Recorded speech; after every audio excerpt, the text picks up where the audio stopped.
और असीं दुआ करते हैं वचन दे विच जाण दे लई, क्योंकि वचन दा असीं माहौल बनाईए। दुआ सारिਆਂ ਦੇ ਲਈ ਜਿਹਨੇ ਬਾਅਦ ਵਿੱਚ ਵੀ ਕਰਾਉਣੀ ਉਹ ਕਰਵਾ ਸਕਦਾ ਹੈ।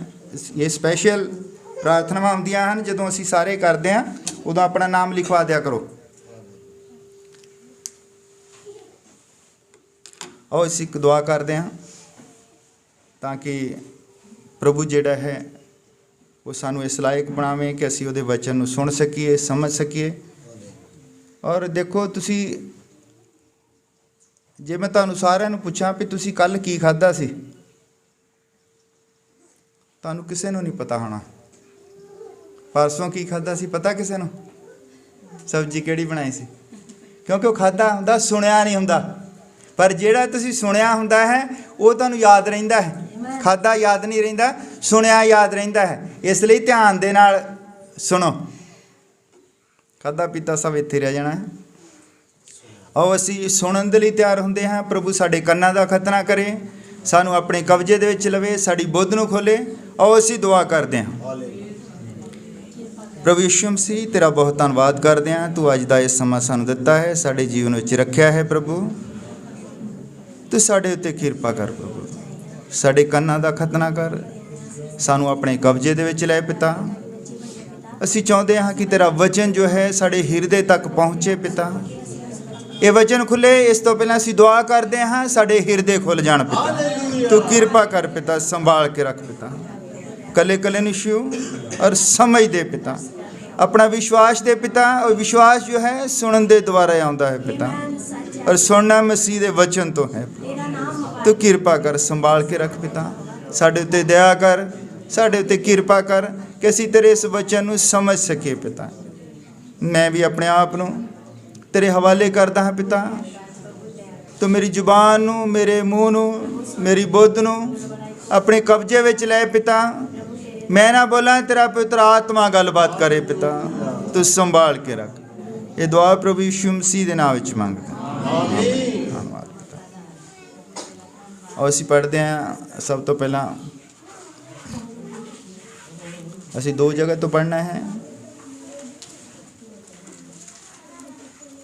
ਇੱਕ ਅਸੀਂ ਪੜ੍ਹਨਾ ਹੈ ਜ਼ਬੂਰਾਂ ਦੀ ਪੋਥੀ, ਉਸ ਦਾ 18 ਨੰਬਰ ਅਧਿਆਏ।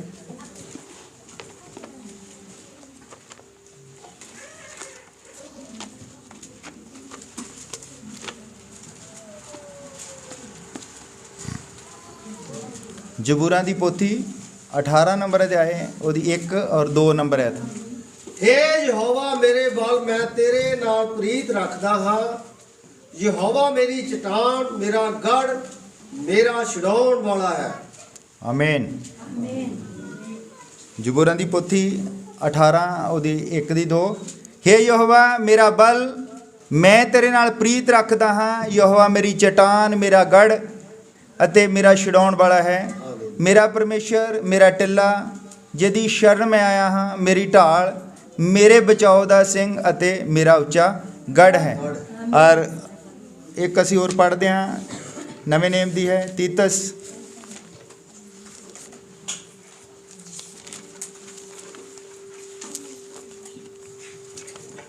ਤੀਤਸ ਦੇ ਵਿੱਚ ਅਸੀਂ ਪੜ੍ਹਦੇ ਹਾਂ ਉਹਦਾ 2 ਨੰਬਰ ਅਧਿਆਏ, ਉਹਦੀ 13 ਔਰ 14 ਨੰਬਰ ਹੈ। ਅਤੇ ਉਸ ਸ਼ੁਭ ਆਸ ਦੀ ਅਤੇ ਆਪਣੇ ਮਹਾਪਰਮੇਸ਼ਰ ਅਤੇ ਮੁਕਤੀਦਾਤਾ ਯਿਸੂ ਮਸੀਹ ਦੇ ਤੇਜ ਦੇ ਪ੍ਰਗਟ ਹੋਣ ਦੀ ਉਡੀਕ ਰੱਖੀਏ, ਜਿਹਨੇ ਆਪਣੇ ਆਪ ਨੂੰ ਸਾਡੇ ਲਈ ਦੇ ਦਿੱਤਾ ਭਈ ਸਾਰੇ ਕੁਧਰਮ ਤੋਂ ਸਾਡਾ ਨਿਸਤਾਰਾ ਕਰੇ ਅਤੇ ਖਾਸ ਆਪਣੇ ਲਈ ਇੱਕ ਕੌਮ ਨੂੰ ਪਾਕ ਕਰੇ ਜੋ ਸ਼ੁਭ ਕਰਮਾਂ ਵਿੱਚ ਸਰਗਰਮ ਹੋਵੇ। ਪ੍ਰਭੂ ਆਪਣੇ ਇਸ ਵਚਨ ਨੂੰ ਪੜ੍ਹੇ ਗਏ ਤੇ ਆਸ਼ੀਸ਼ ਦੇਵੇ। ਪ੍ਰਭੂ ਯਿਸੂ ਮਸੀਹ, ਤੇਰਾ ਬਹੁਤ ਧੰਨਵਾਦ ਕਰਦੇ ਹਾਂ ਇਸ ਵਚਨ ਦੇ ਲਈ। ਤੂੰ ਸਾਡੇ ਉੱਤੇ ਕਿਰਪਾ ਕੀਤੀ ਹੈ ਪਿਤਾ, ਸਾਨੂੰ ਸੰਭਾਲ ਕੇ ਰੱਖਿਆ ਹੈ। ਉਹ ਪ੍ਰਭੂ ਅਸੀਂ ਚਾਹੁੰਦੇ ਹਾਂ ਇਹ ਵਚਨ ਸਾਡੀ ਸਮਝ ਵਿੱਚ ਹੀ ਹੋਵੇ। ਇਹ ਦੁਆ ਪ੍ਰਭੂ ਯਿਸੂ ਮਸੀਹ ਦੇ ਨਾਮ ਵਿੱਚ ਮੰਗਦੇ ਹਾਂ। ਆਮੀਨ। ਤੁਸੀਂ ਸਭ ਆਰਾਮ ਦੇ ਨਾਲ ਬੈਠ ਸਕਦੇ ਹੋ। ਸਾਰਿਆਂ ਨੇ ਧਿਆਨ ਦੇ ਨਾਲ ਸੁਣਨਾ ਹੈ, ਕਿਉਂਕਿ ਸਾਰਾ ਹੀ ਸੰਸਾਰ ਜਿਹੜਾ ਹੈ ਉਹ ਰੱਬ ਨੂੰ ਮੰਨਦਾ ਹੈ, ਪਰਮੇਸ਼ਰ ਨੂੰ ਮੰਨਦਾ ਹੈ। ਪਤਾ ਤੁਹਾਨੂੰ? ਸਾਰੀ ਦੁਨੀਆ ਮੰਨਦੀ ਹੈ। ਕੋਈ ਵੀ ਦੁਨੀਆ ਦੇ ਵਿੱਚ ਇਸ ਤਰ੍ਹਾਂ ਦਾ ਮਨੁੱਖ ਨਹੀਂ ਹੈ ਜਿਹੜਾ ਪਰਮੇਸ਼ਰ ਨੂੰ ਨਾ ਮੰਨਦਾ ਹੋਵੇ, ਯਹੋਵਾ ਨੂੰ ਨਾ ਮੰਨਦਾ ਹੋਵੇ, ਕੋਈ ਵੀ ਨਹੀਂ ਹੈ। ਪਰ ਸਵਾਲ ਇਹ ਖੜਾ ਹੁੰਦਾ ਵੀ ਲੋਕ ਮੰਨਦੇ ਕਿਉਂ ਹਨ? ਰੱਬ ਨੂੰ ਮੰਨਣਾ ਕਿਉਂ ਜ਼ਰੂਰੀ ਹੈ? ਰੱਬ ਨੂੰ ਲੋਕ ਮੰਨਦੇ ਕਿਉਂ ਹਨ? ਪਤਾ ਕਿਸੇ ਨੂੰ ਰੱਬ ਨੂੰ ਕਿਉਂ ਮੰਨਦੇ ਲੋਕ? ਲੋਕ ਰੱਬ ਨੂੰ ਮੰਨਦੇ ਹੈ ਕਿ ਜਦ ਅਸੀਂ ਕਿਤੇ ਫਸ ਜਾਈਏ, ਸਾਨੂੰ ਛੁਡਾਉਣ ਵਾਲਾ ਕੋ ਹੋਵੇ, ਸਾਡੇ ਬਚਾਉਣ ਵਾਲਾ ਕੋ ਹੋਵੇ, ਸਾਨੂੰ ਕੋਈ ਬਰਕਤਾਂ ਦੇਣ ਵਾਲਾ ਹੋਵੇ, ਸਾਨੂੰ ਕੋਈ ਬਿਮਾਰੀਆਂ ਤੋਂ ਛੁਡਾਉਣ ਵਾਲਾ ਹੋਵੇ, ਇਸ ਲਈ ਮੰਨਦੇ ਰੱਬ ਨੂੰ। ਜਾਂ ਇਸ ਤੋਂ ਇਲਾਵਾ ਵੀ ਕੋਈ ਕੰਮ ਹੈ? ਇਸ ਲਈ ਸਾਰੇ ਮੰਨਦੇ, ਸਾਰੇ ਰੱਬ ਨੂੰ ਮੰਨਦੇ ਨਾ।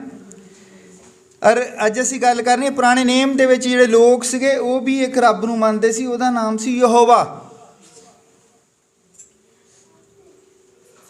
ਯਹੋਵਾ ਨੂੰ ਮੰਨਦੇ ਸੀ ਲੋਕ। ਔਰ ਪੂਰੀ ਬਾਈਬਲ ਦੇ ਵਿੱਚ 7000 ਵਾਰ ਨਾਮ ਆਇਆ ਹੈ ਯਹੋਵਾ ਦਾ। ਹਾਲੇਲੂਇਆ, 7000 ਵਾਰ। ਕਿਉਂਕਿ ਲੋਕ ਜਿਹੜੇ ਆ ਯਹੋਵਾ ਨੂੰ ਮੰਨਦੇ ਸੀ। ਔਰ ਯਹੋਵਾ ਨੂੰ ਮੰਨਦੇ ਸੀਗੇ ਤੇ ਯਹੋਵਾ ਨੇ ਕੀਤਾ ਕੀ ਲੋਕਾਂ ਦੇ ਲਈ? ਹੁਣ ਆਪਾਂ ਇਹ ਦੇਖਣਾ ਵੀ ਜਦ ਲੋਕ, ਕਿਉਂਕਿ ਜਿਹਨੂੰ ਅਸੀਂ ਮੰਨਦੇ ਹਾਂ ਉਹ ਲੋਕਾਂ ਦੇ ਲਈ ਕੁਝ ਕਰਦਾ ਵੀ ਹੈ ਨਾ। ਮੰਨਣ ਦਾ ਮਤਲਬ ਹੈ ਲੋਕੀ ਉਹਨੂੰ ਮੰਨਦੇ ਹੈ ਜਿਹੜਾ ਉਹਨਾਂ ਦੇ ਲਈ ਕੁਝ ਕਰਦਾ ਹੈ। ਇਹ ਯਹੋਵਾ ਨੇ ਲੋਕਾਂ ਦੇ ਲਈ ਕੀਤਾ ਕੀ ਆ? ਅਸੀਂ ਅੱਜ ਯਹੋਵਾ ਦੇ ਬਾਰੇ ਜਾਣਨਾ ਕਿ ਯਹੋਵਾ ਹੈ ਕੀ ਹੈ। ਹਾਲੇਲੂਇਆ।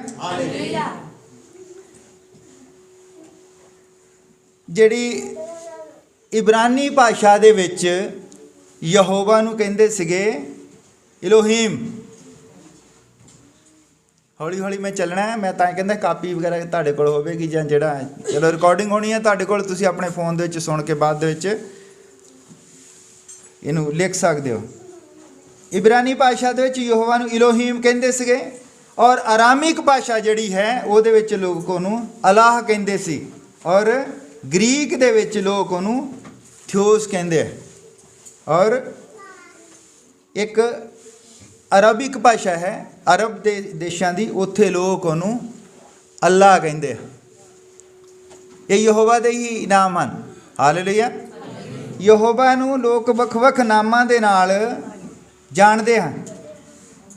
ਔਰ ਇਹ ਜਿਹੜਾ ਯਹੋਵਾ ਸੀਗਾ, ਇਹ ਜਦੋਂ ਅਸੀਂ ਬਾਈਬਲ ਦੇ ਵਿੱਚ ਪੜ੍ਹਦੇ ਹਾਂ ਉਤਪਤ 2 ਨੰਬਰ ਅਧਿਆਇ ਉਹਦੀ 4 ਨੰਬਰ ਐਤ ਦੇ ਵਿੱਚ ਉੱਥੇ ਆਉਂਦਾ ਹੈ ਯਹੋਵਾ ਪਰਮੇਸ਼ਰ। ਜਿਹੜਾ ਉਤਪਤ 2 ਨੰਬਰ ਅਧਿਆਇ ਉਹਦੀ 4 ਦੇ ਵਿੱਚ ਲਿਖਿਆ ਯਹੋਵਾ ਪਰਮੇਸ਼ਰ। ਪਰਮੇਸ਼ਰ ਜਿਹੜਾ ਹੈ ਯਹੋਵਾ ਦਾ ਇੱਕ ਗੁਣ ਹੈ। ਹਾਲੇਲੂਇਆ।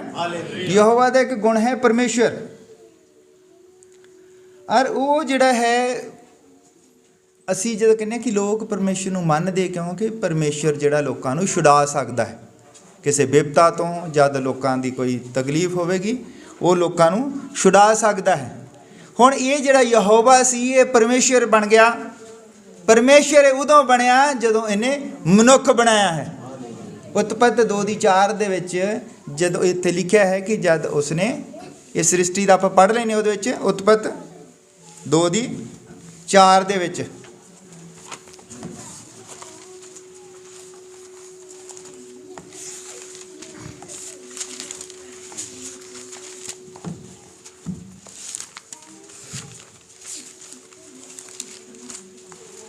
ਉਤਪਤ 2 ਦੀ 4 ਦੇ ਵਿੱਚ ਲਿਖਿਆ ਹੈ, ਇਹ ਆਕਾਸ਼ ਤੇ ਧਰਤੀ ਦੀ ਪੈਦਾਇਸ਼ ਦਾ ਆਰੰਭ ਹੈ ਜਦ ਉਹ ਉਤਪਨ ਹੋਏ, ਜਿਸ ਦਿਨ ਯਹੋਵਾ ਪਰਮੇਸ਼ਰ ਨੇ ਆਕਾਸ਼ ਅਤੇ ਧਰਤੀ ਨੂੰ ਬਣਾਇਆ। ਆਕਾਸ਼ ਅਤੇ ਧਰਤੀ ਨੂੰ ਬਣਾਇਆ। ਆਮੀਨ।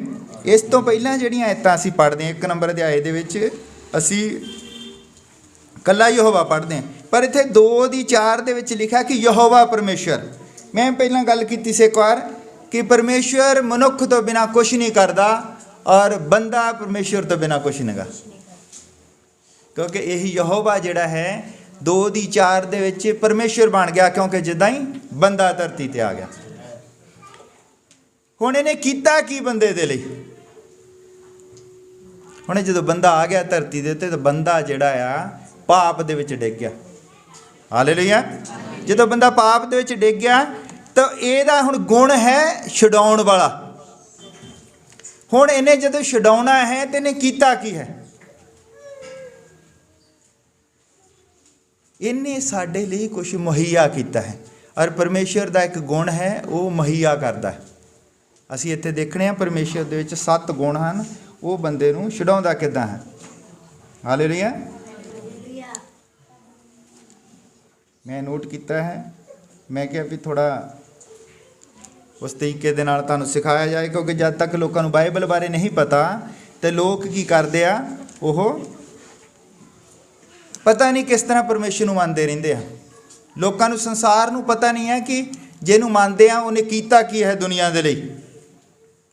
ਔਰ ਉਹਨੇ ਕੀਤਾ ਕਿ ਉਹਦੇ ਗੁਣ ਹਨ, ਉਹਦੇ ਵਿੱਚ ਜਿਹੜੇ 7 ਨਾਮ ਹਨ। ਉਹਦਾ ਪਹਿਲਾ ਨਾਮ ਜਿਹੜਾ ਹੈ ਯਹੋਵਾ ਯਿਰੇ ਹੈ, और दूसरा है नाम ਉਹਦਾ यहोवा राफा, तीसरा यहोवा निशी, चौथा यहोवा शलोम, पंजवा है यहोवा रा, और छेवां है यहोवा सिदकिनु, और सतवां है यहोवा शमा। ਇਹ ਉਹਦੇ ਕਰੈਕਟਰ ਹੈ, ਉਹਦੇ ਕੰਮ ਕਰਨ ਦੇ ਤਰੀਕੇ ਹੈ ਜਿਹੜੇ ਉਹਨੇ ਸੰਸਾਰ ਦੇ ਲਈ ਕੰਮ ਕੀਤੇ। ਔਰ ਜਿਹੜਾ ਅਸੀਂ ਦੇਖਦੇ ਹਾਂ ਯਹੋਵਾ ਜਿਰੇ ਹੈ, ਇਹ ਜਿਹੜਾ ਹੈ ਉਹਨੇ ਉਤਪਤ ਉਹਦਾ 22 ਨੰਬਰ ਅਧਿਆਏ ਉਹਦੀ 23 ਦੇ ਵਿੱਚ ਜ਼ਿਕਰ ਹੈ ਕਿ ਯਹੋਵਾ ਜਿਰੇ ਹੈ। ਔਰ ਯਹੋਵਾ ਜਿਰੇ ਕਿਸ ਤਰ੍ਹਾਂ ਹੈ? ਉਹ ਮੁਹੱਈਆ ਕਰਨ ਵਾਲਾ ਹੈ। ਔਰ ਉਹਨੇ ਮੁਹੱਈਆ ਕੀ ਕੀਤਾ? ਦੁਨੀਆ ਨੂੰ ਦਿੱਤਾ ਕੀ ਹੈ? ਯਹੋਵਾ ਮੁਹੱਈਆ ਕਰਦਾ ਹੈ। ਤੇ ਕੀ ਮੁਹੱਈਆ ਕਰਦਾ ਹੈ?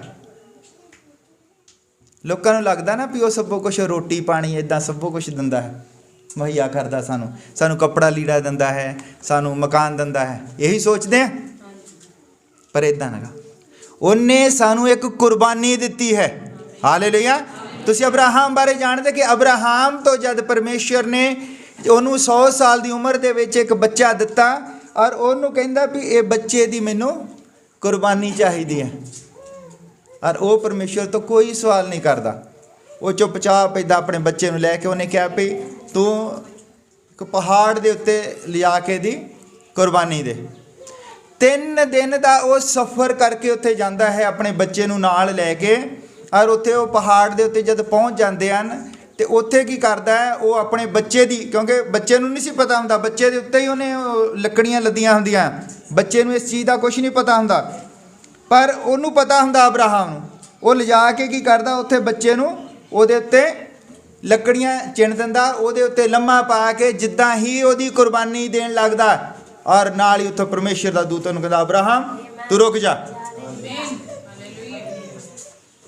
ਕਿਉਂਕਿ ਕੁਰਬਾਨੀ ਦੇ ਲਈ ਲੇਲਾ ਤਿਆਰ ਹੈ।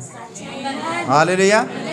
ਔਰ ਉਹ ਪਿੱਛੇ ਮੁੜ ਕੇ ਦੇਖਦਾ ਹੈ ਤਾਂ ਉੱਥੇ ਝਾੜੀਆਂ ਦੇ ਵਿੱਚ ਇੱਕ ਲੇਲਾ ਜਿਹੜਾ ਉਹ ਫਸਿਆ ਹੋਇਆ ਸੀ।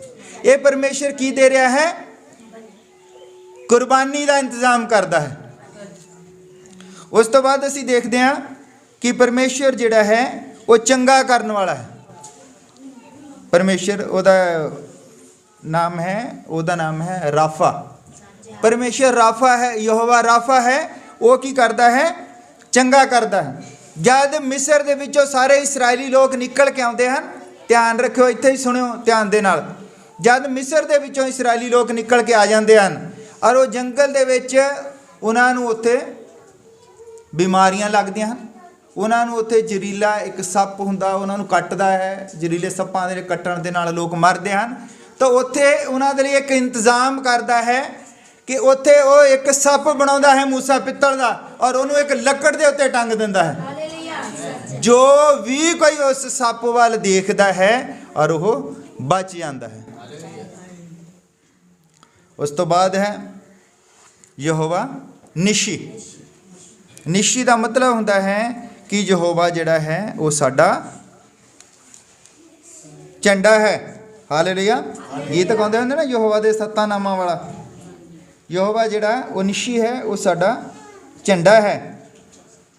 ਹਾਲੇਲੂਇਆ। ਹੁਣ ਇਹ ਜਿਹੜਾ ਯਹੋਵਾ ਨਿਸ਼ੀ ਹੈ, ਇਹਦੇ ਉੱਤੇ ਤੁਸੀਂ ਧਿਆਨ ਦਿਓ। ਕੂਚ ਦੀ ਕਿਤਾਬ ਉਹਦਾ 17 ਨੰਬਰ ਅਧਿਆਇ ਉਹਦੀ 8 ਤੋਂ ਲੈ ਕੇ 15 ਤੱਕ ਇੱਕ ਯੁੱਧ ਦੀ ਗੱਲ ਹੈ, ਜਿਹੜੀ ਅਮਾਲੇਕੀਆਂ ਦੇ ਨਾਲ ਹੁੰਦਾ ਹੈ ਯੁੱਧ। ਹਾਲੇਲੂਇਆ। ਅਮਲੇਕੀਆਂ ਦੇ ਨਾਲ ਯੁੱਧ ਹੁੰਦਾ ਤੇ ਕਿਉਂਕਿ ਇਹ ਜਦ ਲੋਕ ਆਪਣੇ ਵਾਅਦਾ ਕੀਤੀ ਧਰਤੀ ਦੇ ਵਿੱਚ ਨਹੀਂ ਜਾਣਾ ਹੁੰਦਾ ਤੇ ਰਾਸਤੇ ਵਿੱਚ ਬਹੁਤ ਸਾਰੀਆਂ ਨੂੰ ਦਿੱਕਤਾਂ ਆਉਂਦੀਆਂ, ਲੜਾਈਆਂ ਕਰਨੀਆਂ ਪੈਂਦੀਆਂ।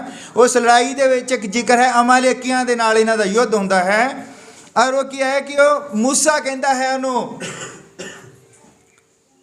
ਯਹੋਸ਼ੂਆ ਨੂੰ, ਕਿ ਤੂੰ ਆਪਣੇ ਲੋਕਾਂ ਨੂੰ ਲੈ ਕੇ ਉਹਨਾਂ ਦੇ ਨਾਲ ਲੜ। ਆਪ ਉਹ ਇੱਕ ਚਟਾਨ ਦੇ ਉੱਤੇ ਖੜਾ ਹੋ ਜਾਂਦਾ ਹੈ। ਉਹ ਇਦਾਂ ਹੱਥ ਉੱਪਰ ਰੱਖਦਾ ਹੱਥ, ਔਰ ਜਿੰਨੀ ਦੇਰ ਉਹ ਹੱਥ ਰੱਖਦਾ ਹੈ ਉੱਪਰ, ਇਸਰਾਇਲੀ ਲੋਕ ਜਿਹੜੇ ਆ ਉਹ ਜਿੱਤਦੇ ਰਹਿੰਦੇ ਆ, ਦੂਸਰੇ ਮਰਦੇ ਰਹਿੰਦੇ। ਔਰ ਜਿੱਦਾਂ ਹੀ ਉਹਦਾ ਹੱਥ ਥੱਲੇ ਨੂੰ ਹੁੰਦਾ ਹੈ, ਉਹ ਲੋਕ ਜਿਹੜੇ ਆ ਉੱਤੇ ਚੜ੍ਹ ਆਉਂਦੇ, ਇਹਨਾਂ ਦੇ ਬੰਦੇ ਮਾਰਨ ਲੱਗ ਪੈਂਦੇ ਆ।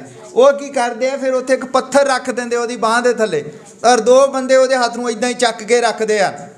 ਕਿਉਂਕਿ ਇਹ ਜਿਹੜਾ ਯੁੱਧ ਸੀਗਾ ਇਹ ਪਰਮੇਸ਼ਰ ਦੀ ਮਦਦ ਤੋਂ ਬਿਨਾਂ ਨਹੀਂ ਲੜਿਆ ਜਾ ਸਕਦਾ ਸੀ।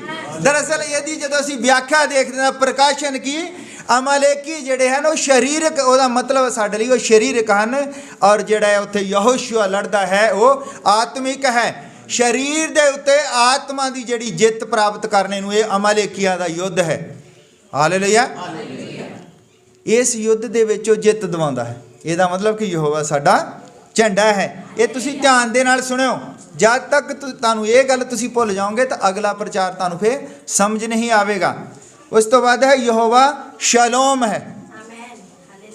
ਯਹੋਵਾ ਸ਼ਾਂਤੀ ਦਾ ਕਰਤਾ ਹੈ। ਹਾਲੇਲੂਇਆ। ਯਹੋਵਾ ਸ਼ਲੋਮ ਜਿਹੜਾ ਹੈ, ਯਹੋਵਾ ਸਾਡੀ ਸ਼ਾਂਤੀ ਹੈ। ਹਾਲੇਲੂਇਆ। ਔਰ ਜਿਹੜਾ ਪ੍ਰਭੂ ਹੈ ਉਹਨੇ ਕਿਹਾ ਭਈ ਨਿਆਈਆਂ 6 ਨੰਬਰ ਅਧਿਆਏ ਉਹਦੀ 23 ਔਰ 24 ਚ ਲਿਖਿਆ, ਤਦ ਯਹੋਵਾ ਨੇ ਉਹਨਾਂ ਨੂੰ ਆਖਿਆ ਤੈਨੂੰ ਸੁਖ ਹੋਵੇ, ਨਾ ਡਰ, ਤੂੰ ਨਹੀਂ ਮਰੇਗਾ। ਤਦ ਗਿਦੌਨ ਨੇ ਉੱਥੇ ਯਹੋਵਾ ਦੇ ਲਈ ਜਗਵੇਦੀ ਬਣਾਈ ਔਰ ਉਸ ਦਾ ਨਾਮ ਯਹੋਵਾ ਸ਼ਲੋਮ ਰੱਖਿਆ। ਇਹ ਜਿਹੜਾ ਸ਼ਲੋਮ ਦਾ ਮਤਲਬ ਹੁੰਦਾ ਸ਼ਾਂਤੀ। ਔਰ ਇਹ ਜਿਹੜੀ ਸ਼ਾਂਤੀ ਹੈ ਬਿਨਾਂ ਬਲੀਦਾਨ ਤੋਂ ਨਹੀਂ ਆਉਂਦੀ ਹੈ। ਜਦ ਅਸੀਂ ਨਿਆਈਆਂ ਦੀ ਕਿਤਾਬ ਦੇ ਵਿੱਚ ਦੇਖਦੇ ਹਾਂ ਕਿ ਜਿਨ੍ਹਾਂ ਲੋਕਾਂ ਨੂੰ ਸੁੱਖ ਸ਼ਾਂਤ ਚਾਹੀਦੀ ਸੀ ਉੱਥੇ ਇੱਕ ਬਲੀਦਾਨ ਦਿੰਦੇ ਸੀਗੇ। ਉਹ ਉੱਥੇ ਇੱਕ ਬੈਲ ਲੈਂਦੇ ਸੀਗੇ ਔਰ ਉਹਦੀ ਉਹ ਬਲੀ ਦਿੰਦੇ ਸੀਗੇ। ਉਹਦਾ ਲਹੂ ਜਿਹੜਾ ਉੱਥੇ ਜਗਵੇਦੀ ਦੇ ਉੱਤੇ ਛਿੜਕਦੇ ਸੀਗੇ। ਜਾਂ ਫਿਰ ਇੱਕ ਹੋਰ ਸੀਗਾ, ਉਹ ਕੀ ਕਰਦੇ ਸੀਗੇ, ਜਿਹੜੇ ਗਰੀਬ ਲੋਕ ਸੀਗੇ ਉਹ ਕੀ ਕਰਦੇ ਸੀ, ਮੈਦਾ ਲੈਂਦੇ ਸੀ, ਮੈਦੇ ਦੀ ਰੋਟੀ ਬਣਾਉਂਦੇ ਸੀ ਆਟੇ ਦੇ ਨਾਲ, ਤੇ ਉਹਨੂੰ ਉੱਥੇ ਉਹ ਬੇਦੀ ਦੇ ਉੱਤੇ ਜਲਾਉਂਦੇ ਸੀਗੇ। ਤਾਂ ਉਹਦਾ ਜਿਹੜਾ ਸਮੈਲ ਜਿਹੜੀ ਸੀ ਉਹ ਯਹੋਵਾ ਦੇ ਹਜ਼ੂਰ ਜਾਂਦੀ ਸੀ, ਤੇ ਉੱਥੋਂ ਸੁੱਖ ਦੇ ਦਿਨ ਆਉਂਦੇ ਸੀਗੇ। ਇਹ ਸੀ ਯਹੋਵਾ ਸ਼ਲੋਮ। ਉਸ ਤੋਂ ਹੈ ਯਹੋਵਾ ਰਾਹ। ਜ਼ਬੂਰ 23 ਦੇ ਵਿੱਚ ਲਿਖਿਆ ਕਿ ਯਹੋਵਾ ਸਾਡਾ ਅਯਾਲੀ ਹੈ। ਹਾਲੇਲੂਇਆ। ਜ਼ਬੂਰ 23 ਤਾਂ ਅਸੀਂ ਬਹੁਤ ਸਾਰਿਆਂ ਨੇ ਪੜ੍ਹਿਆ ਆ, ਉਹ ਤਾਂ ਹਰ ਮਸੀਹੀ ਨੂੰ ਯਾਦ ਹੀ ਹੁੰਦਾ ਆ, ਯਹੋਵਾ ਮੇਰਾ ਅਯਾਲੀ ਹੈ।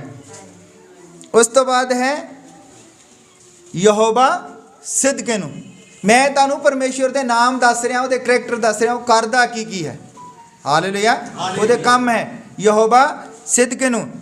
ਸਿਦਕੇ ਨੂੰ ਦਾ ਮਤਲਬ ਹੁੰਦਾ ਯਹੋਵਾ ਸਾਡੀ ਧਾਰਮਿਕਤਾ ਹੈ। ਹਾਲੇਲੂਇਆ। ਯਹੋਵਾ ਸਾਡੀ ਕਵਰਿੰਗ ਹੈ, ਸਾਡੀ ਧਾਰਮਿਕਤਾ ਹੈ।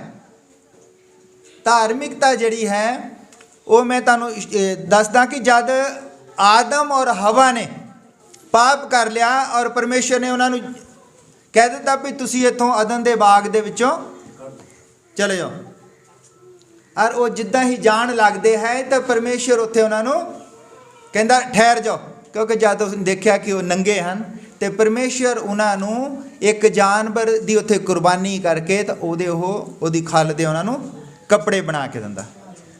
ਇੰਗਲਿਸ਼ ਦੇ ਵਿੱਚ ਲਿਖਿਆ ਹੈ ਕੋਟ, ਔਰ ਪੰਜਾਬੀ ਦੇ ਵਿੱਚ ਲਿਖਿਆ ਉਹਨਾਂ ਨੂੰ ਅੰਗ ਰੱਖੇ ਬਣਾ ਕੇ ਦਿੰਦਾ। ਇਹ ਕੀ ਸੀ? ਉਹਨਾਂ ਦੀ ਧਾਰਮਿਕਤਾ। ਔਰ ਉਹਨਾਂ ਦੀ ਧਾਰਮਿਕਤਾ ਜਿਹੜਾ ਉਹਨਾਂ ਦੇ ਪਾਪ ਨੂੰ ਢੱਕ ਦਿੱਤਾ ਗਿਆ। ਉਸ ਤੋਂ ਬਾਅਦ ਹੈ ਸ਼ਮਾ। ਯਹੋਵਾ ਸ਼ਮਾ। ਸ਼ਮਾ ਦਾ ਮਤਲਬ ਕਿ ਉਹ ਉੱਥੇ ਹੈ ਜਿੱਥੇ ਵੀ ਉਹਨੂੰ ਕਿਤੇ ਤੁਸੀਂ ਯਾਦ ਕਰਦੇ ਹੋ, ਔਰ ਯਹੋਵਾ ਉੱਥੇ ਹੀ ਹੈ। ਤੁਹਾਨੂੰ ਸਮਝ ਲੱਗ ਗਈ ਉਹਦੇ 7 ਨਾਮ? ਜਿਹਨੂੰ ਨਹੀਂ ਸਮਝ ਲੱਗੀ ਉਹ ਮੇਰੇ ਤੋਂ ਬਾਅਦ ਵਿੱਚ ਪੁੱਛ ਸਕਦਾ ਹੈ। ਯਹੋਵਾ ਦੇ 7 ਨਾਮ ਹਨ। ਹਾਲੇਲੂਇਆ। ਇਹ ਯਹੋਵਾ ਨੇ ਸੰਸਾਰ ਦੇ ਲਈ ਕੀਤਾ, ਮਨੁੱਖਾਂ ਲਈ ਕੀਤਾ ਕੀ ਉਹਨੇ ਯਹੋਵਾ ਜਿਰੇ ਹੈ, ਉਹਨੇ ਬਲੀਦਾਨ ਦੀ ਸਾਡੇ ਲਈ, ਉਹਨੇ ਸਾਡੇ ਲਈ ਜਿਹੜਾ ਬਲੀਦਾਨ ਹੈ ਉਹ ਕੀਤਾ ਤਿਆਰ। ਹਾਲੇਲੂਇਆ। ਔਰ ਉਹਨੇ ਮੁੜ ਕੇ ਸਾਨੂੰ ਚੰਗਾ ਕਰਨ ਵਾਲਾ ਬਣਿਆ, ਫਿਰ ਉਹ ਸਾਡੀ ਜਿੱਤ ਬਣਿਆ, ਫਿਰ ਉਹ ਸਾਡੀ ਸ਼ਾਂਤੀ ਬਣਿਆ, ਫਿਰ ਉਹ ਸਾਡਾ ਆਯਾਲੀ ਬਣਿਆ, ਫਿਰ ਉਹ ਸਾਡੀ ਧਾਰਮਿਕਤਾ ਬਣਿਆ, ਤੇ ਫਿਰ ਉਹ ਜਿੱਥੇ ਵੀ ਅਸੀਂ ਉਸ ਨੂੰ ਪੁਕਾਰਦੇ ਹਾਂ ਉੱਥੇ ਹੁੰਦਾ ਹੈ। ਹੁਣ ਅਸੀਂ ਦੇਖਣਾ ਹੈ ਕਿ ਜਦ ਇਹ ਸਭੋ ਕੁਛ ਹੈ, ਯਹੋਵਾ ਨੇ ਸਭੋ ਕੁਛ ਕੀਤਾ ਹੈ ਮਨੁੱਖਾਂ ਦੇ ਲਈ, ਤਾਂ ਹੁਣ ਆਪਾਂ ਇਹਦੇ ਅੰਦਰ ਜਾਣਾ ਹੈ ਕਿ ਉਹਨੇ ਇਹ ਜੋ ਜੋ ਕੀਤਾ ਹੈ ਉਹਨੇ ਕੀਤਾ ਕਿੱਦਾਂ। ਹਾਲੇਲੂਇਆ। ਜਦ ਅਸੀਂ ਦੇਖਦੇ ਹਾਂ ਯਹੋਵਾ ਜਿਰੇ ਜੋ ਹੈ ਉੱਥੇ ਉਹਨੇ ਇੱਕ ਕੁਰਬਾਨੀ ਦਾ ਇੰਤਜ਼ਾਮ ਕੀਤਾ, ਔਰ ਉਹ ਜਿਹੜੀ ਕੁਰਬਾਨੀ ਲੇਲੇ ਦੀ ਕੀਤੀ ਗਈ, ਲੇਲਾ ਕੌਣ ਸੀ? ਜੇ ਅਸੀਂ ਜਾਣਦੇ ਹਾਂ ਕਿ ਕੁਰਬਾਨੀ ਦਾ ਲੇਲਾ ਕੌਣ ਸੀ, ਔਰ ਜਗਤ ਦੀ ਨੀਂਹ ਧਰਨ ਤੋਂ ਪਹਿਲਾਂ ਹੀ ਲੇਲਾ ਜਿਹੜਾ ਕੋਇਆ ਗਿਆ, ਔਰ ਪ੍ਰਕਾਸ਼ ਦੀ ਪੋਥੀ ਦੇ ਵਿੱਚ ਲਿਖਿਆ ਕਿ ਉਹ ਲੇਲਾ ਹੀ ਜਿੱਤਿਆ ਹੈ। ਉਹ ਲੇਲਾ ਕੌਣ ਸੀ? ਪ੍ਰਭੂ ਯਿਸੂ ਮਸੀਹ। ਔਰ ਸਾਨੂੰ ਚੰਗਾ ਕਰਨ ਵਾਲੇ ਨੇ ਕਿਹਾ ਕਿ ਯਹੋਵਾ ਜਿਹੜਾ ਚੰਗਾ ਕਰਦਾ, ਜਿਹੜਾ ਸਲੀਬ ਦੇ ਉੱਤੇ ਉਹਨੇ ਇੱਕ ਸੱਪ ਟੰਗਿਆ ਪਿੱਤਲ ਦਾ। ਉਹ ਸੱਪ ਕਿਹਦੀ ਨਿਸ਼ਾਨੀ ਸੀ? ਪ੍ਰਭੂ ਯਿਸੂ। ਯੋਰ ਨਾ ਕਹਿਣਾ ਜੇ ਤੁਹਾਨੂੰ ਸਮਝ ਲੱਗਦੀ ਆ, ਕਿਹਦੀ ਨਿਸ਼ਾਨੀ ਸੀ? ਪ੍ਰਭੂ ਯਿਸੂ ਮਸੀਹ। ਉਹ ਸਾਡੀ ਜਿੱਤ ਦਾ ਝੰਡਾ ਹੈ ਕਿ ਜਦ ਉੱਥੇ ਜਿੱਤਣਾ ਹੈ ਤੇ ਉੱਥੇ ਜਿਹੜਾ ਸੈਨਾਪਤੀ ਸੀ ਕੌਣ ਸੀ? ਪ੍ਰਭੂ ਯਿਸੂ ਮਸੀਹ। ਹਾਲੇਲੂਇਆ। ਔਰ ਸਾਡੀ ਸ਼ਾਂਤੀ, ਉਹ ਕਹਿੰਦਾ ਤੁਹਾਡੀ ਸ਼ਾਂਤੀ ਹੋਵੇ। ਜਿਹੜਾ ਬੈਲ ਉੱਥੇ ਕੱਟਿਆ ਜਾਂਦਾ, ਜਿਹਦੀ ਕੁਰਬਾਨੀ ਹੁੰਦੀ ਹੈ, ਉਹ ਕੌਣ ਸੀ? ਔਰ ਪਿਛਲੇ ਪ੍ਰਚਾਰ ਦੇ ਵਿੱਚ ਮੈਂ ਦੱਸਿਆ ਕਿ ਉਹ ਜਿਹੜਾ ਉਹ ਕਣਕ ਦਾ ਦਾਣਾ ਬਣਦਾ ਹੈ, ਔਰ ਕਣਕ ਦੇ ਦਾਣੇ ਦਾ ਜਿਹੜਾ ਅਸਲ ਕਰੈਕਟਰ ਹੈ ਉਹ ਮੈਦਾ ਹੈ। ਉਸੇ ਮੈਦੇ ਨੂੰ ਅੱਗ ਦੇ ਉੱਤੇ ਜਲਾਇਆ ਜਾਂਦਾ ਤੇ ਯਹੋਵਾ ਦੇ ਹਜ਼ੂਰ ਤੋਂ ਸੁੱਖ ਦੇ ਦਿਨ ਆਉਂਦੇ ਆ। ਉਹ ਕੌਣ ਸੀ ਮੈਦਾ? ਉਹ ਕੱਟਿਆ ਜਾਣ ਵਾਲਾ ਬੈਲ ਕੌਣ ਸੀ? ਪ੍ਰਭੂ ਯਿਸੂ ਮਸੀਹ। ਔਰ ਯਹੋਵਾ ਸਾਡਾ ਆਯਾਲੀ ਹੈ, ਔਰ ਪ੍ਰਭੂ ਯਿਸੂ ਮਸੀਹ ਕੌਣ ਹੈ? ਜਗਤ ਦਾ ਸੱਚਾ ਆਯਾਲੀ ਕੌਣ ਹੈ ਜਿਹੜਾ ਆਪਣੀਆਂ ਭੇਡਾਂ ਦੇ ਲਈ ਜਾਨ ਦਿੰਦਾ ਹੈ? ਪ੍ਰਭੂ ਯਿਸੂ ਮਸੀਹ। ਜ਼ੋਰ ਦੇ ਨਾਲ ਕਹਿਣਾ, ਕੌਣ ਹੈ? ਪ੍ਰਭੂ ਯਿਸੂ ਮਸੀਹ। ਔਰ ਜਿਹੜੀ ਸਾਡੀ ਧਾਰਮਿਕਤਾ ਸੀ, ਜਦ ਉੱਥੇ ਅਦਨ ਦੇ ਬਾਗ ਦੇ ਵਿੱਚ ਉਹਨਾਂ ਨੂੰ ਕੱਢਿਆ ਜਾਂਦਾ, ਉੱਥੇ ਵੀ ਇੱਕ ਲੇਲਾ ਕੱਟਿਆ ਜਾਂਦਾ। ਉਹ ਲੇਲਾ ਕੌਣ ਸੀ? ਪ੍ਰਭੂ ਯਿਸੂ ਮਸੀਹ। ਔਰ ਅੱਜ ਅਸੀਂ ਉੱਥੇ ਜਦੋਂ ਵੀ ਅਸੀਂ ਪੁਕਾਰਦੇ ਹਾਂ, ਔਰ ਜਗਤ ਦੇ ਅੰਤ ਤੱਕ ਕੌਣ ਸਾਡੇ ਨਾਲ ਹੈ? ਪ੍ਰਭੂ ਯਿਸੂ ਮਸੀਹ। ਤੇ ਜਿੰਨੇ ਵੀ ਕੰਮ ਹੋਏ ਹਨ ਯਹੋਵਾ ਨੇ ਕੀਤੇ ਹਨ। ਕਿਹਦੇ ਵਿੱਚ ਦੀ ਕੀਤੇ ਹਨ? ਕਿਹਦੇ ਵਿੱਚ ਦੀ ਕੀਤੇ ਹਨ? ਪ੍ਰਭੂ ਯਿਸੂ ਮਸੀਹ ਦੇ ਵਿੱਚ ਦੀ। ਤੇ ਫਿਰ ਸਾਰੀ ਦੁਨੀਆ ਕਿਸੇ ਪਰਮੇਸ਼ਰ ਨੂੰ ਮੰਨਦੀ ਹੈ ਕਿ ਉਹ ਮੁਹੱਈਆ ਕਰਦਾ, ਉਹ ਚੰਗਿਆਈ ਦਿੰਦਾ ਹੈ, ਸਭ ਕੁਝ ਕਰਦਾ, ਤੇ ਦਿੰਦਾ ਕਿਹਦੇ ਵਿੱਚ ਦੀ ਹੈ? ਕਿਹਦੇ ਵਿੱਚ ਦੀ ਦਿੰਦਾ ਹੈ? ਪ੍ਰਭੂ ਯਿਸੂ ਮਸੀਹ ਦੇ ਵਿੱਚ ਦੀ। ਇਸ ਲਈ ਮੈਂ ਕਹਿੰਦਾ ਕਿ ਅਗਰ ਮੰਨਣਾ ਹੈ ਤਾਂ ਪ੍ਰਭੂ ਯਿਸੂ ਨੂੰ ਮੰਨੋ, ਔਰ ਉਸ ਤੋਂ ਇਲਾਵਾ ਕੁਛ ਮੰਨਣ ਦੇ ਲਈ ਨਹੀਂ। ਕਿਉਂ ਜੋ ਸੁੱਖ ਦੇ ਦਿਨ ਆਉਣੇ ਹਨ, ਇਹ ਗੱਲਾਂ ਨਾਲ ਨਹੀਂ ਆਉਣੇ। ਤੁਹਾਡੇ ਲਈ ਇੱਕ ਇੰਤਜ਼ਾਮ ਕੀਤਾ ਸੁੱਖ ਦੇ ਦਿਨਾਂ ਦਾ, ਔਰ ਤੁਹਾਡੇ ਲਈ ਕੋਈ ਬੈਲ ਕੱਟਿਆ ਗਿਆ ਹੈ, ਤੁਹਾਡੇ ਲਈ ਉੱਥੇ ਮੈਦੇ ਦੀ ਰੋਟੀ ਜਲਾਈ ਗਈ ਹੈ। ਉਹ ਪ੍ਰਭੂ ਯਿਸੂ ਮਸੀਹ ਹੈ।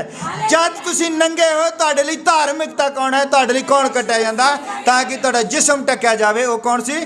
ਪ੍ਰਭੂ ਯਿਸੂ ਮਸੀਹ। ਪ੍ਰਭੂ ਯਿਸੂ ਮਸੀਹ ਹੀ ਸੀਗਾ ਸਭੋ ਕੁਛ। ਔਰ ਪਰਮੇਸ਼ਰ ਜੋ ਕੁਛ ਕਰਦਾ ਹੈ, ਔਰ ਉਹ ਕਿਸੇ ਦੇ ਵਿੱਚ ਦੀ ਕਰਦਾ ਹੈ। ਹਾਲੇਲੂਇਆ। ਪਰਮੇਸ਼ਰ ਨੂੰ ਦੇਖਿਆ ਨਹੀਂ ਜਾ ਸਕਦਾ। ਅਗਰ ਪਰਮੇਸ਼ਰ ਨੂੰ ਦੇਖਣਾ ਹੈ ਕਿਸੇ ਨੇ, ਪਰਮੇਸ਼ਰ ਨੇ ਕੁਰਬਾਨੀ ਦੇਣੀ ਹੈ। ਪਰਮੇਸ਼ਰ ਜਿਹੜਾ ਹੈ ਉਹ ਪ੍ਰੇਮ ਕਰਦਾ ਹੈ ਜਗਤ ਨੂੰ। ਉਹ ਨਹੀਂ ਚਾਹੁੰਦਾ ਕਿ ਕੋਈ ਮਰੇ, ਉਹ ਨਹੀਂ ਚਾਹੁੰਦਾ ਕਿ ਕੋਈ ਮਰ ਜਾਵੇ। ਜਦੋਂ ਜਗਤ ਨੂੰ ਪ੍ਰੇਮ ਕਰਦਾ ਹੈ ਤਾਂ ਉਹਨੇ ਕੁਰਬਾਨੀ ਕਿਸੇ ਦੂਸਰੇ ਦੀ ਥੋੜੀ ਦੇਣੀ ਹੈ। ਜਿਹੜਾ ਪ੍ਰੇਮ ਕਰਦਾ ਹੈ ਉਹਨੇ ਹੀ ਕੁਰਬਾਨੀ ਦੇਣੀ ਹੈ। ਹੁਣ ਮੰਨ ਲਓ ਮੈਂ ਪ੍ਰੇਮ ਕਰਦਾ ਹਾਂ ਤੇ ਮੈਂ ਕੁਰਬਾਨੀ ਚੱਕ ਕੇ ਕਿਸੇ ਹੋਰ ਦੀ ਦੇ ਦੇਵਾਂ, ਪ੍ਰੇਮ ਉਹਦਾ ਹੋ ਗਿਆ, ਫਿਰ ਮੇਰਾ ਥੋੜੀ ਪ੍ਰੇਮ ਹੋਇਆ। ਜਿਹੜਾ ਪ੍ਰੇਮ ਕਰਦਾ ਹੈ ਕੁਰਬਾਨੀ ਉਹਨੇ ਹੀ ਦੇਣੀ ਹੈ। ਔਰ ਪਰਮੇਸ਼ਰ ਨੇ ਜਦ ਉੱਤੇ ਯਹੋਵਾ ਜਿਰੇ ਬਣਿਆ, ਉਹਦਾ ਨਾਮ ਹੈ ਯਹੋਵਾ ਜਿਰੇ, ਉਹ ਕੀ ਹੈ? ਕੁਰਬਾਨੀ ਬਣਿਆ। ਤਾਂ ਕੁਰਬਾਨੀ ਕੌਣ ਹੈ? ਪ੍ਰਭੂ ਯਿਸੂ ਮਸੀਹ। ਤੇ ਯਹੋਵਾ ਜਿਰੇ ਕੌਣ ਹੋਇਆ? ਪ੍ਰਭੂ ਯਿਸੂ ਮਸੀਹ। ਇਸ ਲਈ ਜਿਹੜੇ ਲੋਕ ਕਹਿੰਦੇ ਆ ਕਿ ਯਹੋਵਾ ਨੂੰ ਮੰਨਦੇ, ਮੇਰੇ ਸਾਡੀ ਹੁੰਦੀ ਰਹਿੰਦੀ ਗੱਲ, ਯਹੋਵਾ ਵਿਟਨੈਸ ਵਾਲੇ ਜਿਹੜੇ ਆ, ਉਹ ਕਹਿੰਦੇ ਕਿ ਯਹੋਵਾ ਹੈ ਉਹਨੂੰ ਮੰਨੋ। ਪ੍ਰਭੂ ਯਿਸੂ ਮਸੀਹ ਨੂੰ ਕਹਿੰਦੇ ਤੁਸੀਂ ਮੰਨਦੇ ਯਹੋਵਾ ਨੂੰ ਮੰਨੋ। ਔਰ ਯਹੋਵਾ ਜਿਹੜਾ ਹੈ ਕਰਦਾ ਕੀ ਹੈ, ਉਹਦੇ ਕੰਮ ਕੀ ਹੈ ਸਾਰੇ, ਇਹ ਨਹੀਂ ਉਹਨਾਂ ਨੂੰ ਪਤਾ। ਯਹੋਵਾ ਅਗਰ ਜਿਰੇ ਹੈ ਤਾਂ ਕਿਹਦੀ ਵਜ੍ਹਾ ਦੇ ਨਾਲ ਹੈ? ਪ੍ਰਭੂ ਯਿਸੂ ਮਸੀਹ ਦੇ ਨਾਲ। ਹਾਲੇਲੂਇਆ।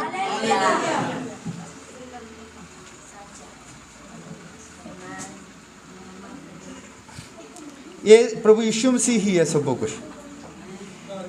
ਔਰ ਮੌਤ ਜਿਹੜੀ ਹੈ, ਅੱਜ ਅਸੀਂ ਦੇਖਦੇ ਹਾਂ ਸਭ ਕੁਝ, ਮੌਤ ਜਿਹੜੀ ਹੈ ਪੂਰੀ ਦੁਨੀਆ ਦੇ ਵਿੱਚ ਸਭ ਤੋਂ ਦੁੱਖ ਦੀ ਖਬਰ ਹੈ। पर एक मौत है जिहड़ी पूरी दुनिया दे लई खुशखबरी बन गई। पूरी दुनिया दे लई इदां दी मौत हुई है जिहदा प्रचार हुंदा है, जिहड़ी खुशखबरी बन गई। वो मौत किहदी होई?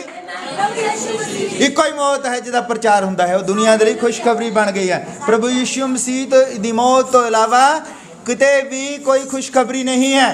ये दुनिया जो भी कुछ परमेश्वर करता है, अगर तुसी भी कुछ भी चाहते हो परमेश्वर तो परमेश्वर तुहाडे ते को मंग करता है, वो है त्याग, कुर्बानी। अज अगर प्रभु यीशु मसीह हो यहोवा बनया है, कादी वजह दे नाल? कुर्बानी दी वजह दे नाल। हालेलुया। इसलिए परमेश्वर तुहाडे तो भी कुछ चाहता है, तुसी भी कुछ कुर्बान करना है। तुसी अपना थोड़ा जिहा मेकअप, थोड़ा जिहा मेकअप ਉਹਦੇ ਲਈ ਕੁਰਬਾਨ ਨਹੀਂ ਕਰ ਸਕਦੇ। ਤੁਸੀਂ ਦੁਨੀਆ ਦੇ ਫੈਸ਼ਨ ਉਹਦੇ ਲਈ ਕੁਰਬਾਨ ਨਹੀਂ ਕਰ ਸਕਦੇ। ਕੀ ਉੱਤੇ 2.5 ਰੁਪਏ ਦਾ ਛੱਲਾ ਹੁੰਦਾ ਲੋਹੇ ਦਾ, ਉਹ ਨਹੀਂ ਤੁਸੀਂ ਉਹਦੇ ਲਈ ਕੁਰਬਾਨ ਕਰ ਸਕਦੇ। ਔਰ ਉਹ ਤੁਹਾਡੇ ਲਈ ਯਹੋਵਾ ਜਿਰੇ ਬਣਿਆ ਹੈ। ਹਾਲੇਲੂਇਆ। ਔਰ ਉਹ ਤੁਹਾਡੇ ਲਈ ਤੁਹਾਡੀ ਸ਼ਾਂਤੀ ਬਣਿਆ ਹੈ। ਅਰੇ ਸਭ ਕੁਝ ਜੋ ਵੀ ਬਣਿਆ ਹੈ, ਯਹੋਵਾ ਜਿਰੇ ਬਣਿਆ, और यहोवा राफा बनया, यहोवा निशी बनया, यहोवा शलोम बनया, यहोवा राह बनया, सिदकिनु बनया। और ये सब कुछ के पीछे एक कुर्बानी है। अगर वो कुर्बानी नहीं दिंदा तो कुछ भी नहीं बनता। वो कुर्बानी दी हर इन्हां सारियां चीज़ों के पीछे, इसलिए ही वो साडे विच है। हालेलुया। ओदी कुर्बानी ही सब कुछ है। और तुहाडे कोलों भी वो कुछ चाहुंदा। हालेलुया। तुसी जिन्ना मर्जी चीका मार मार के दुआवां करो, अपने बाल पट लो, कपड़े पाड़ लो, जब तक तुहाडे जीवन दे विच कोई कुर्बानी नहीं है वो खुश नहीं होवेगा। तुहानू कोई कुर्बानी देनी पैनी उहदे लई। कुर्बानी तुहाडे तो, क्योंकि उन्हें सारे ही तरीके नाल कुर्बानी दे दी है।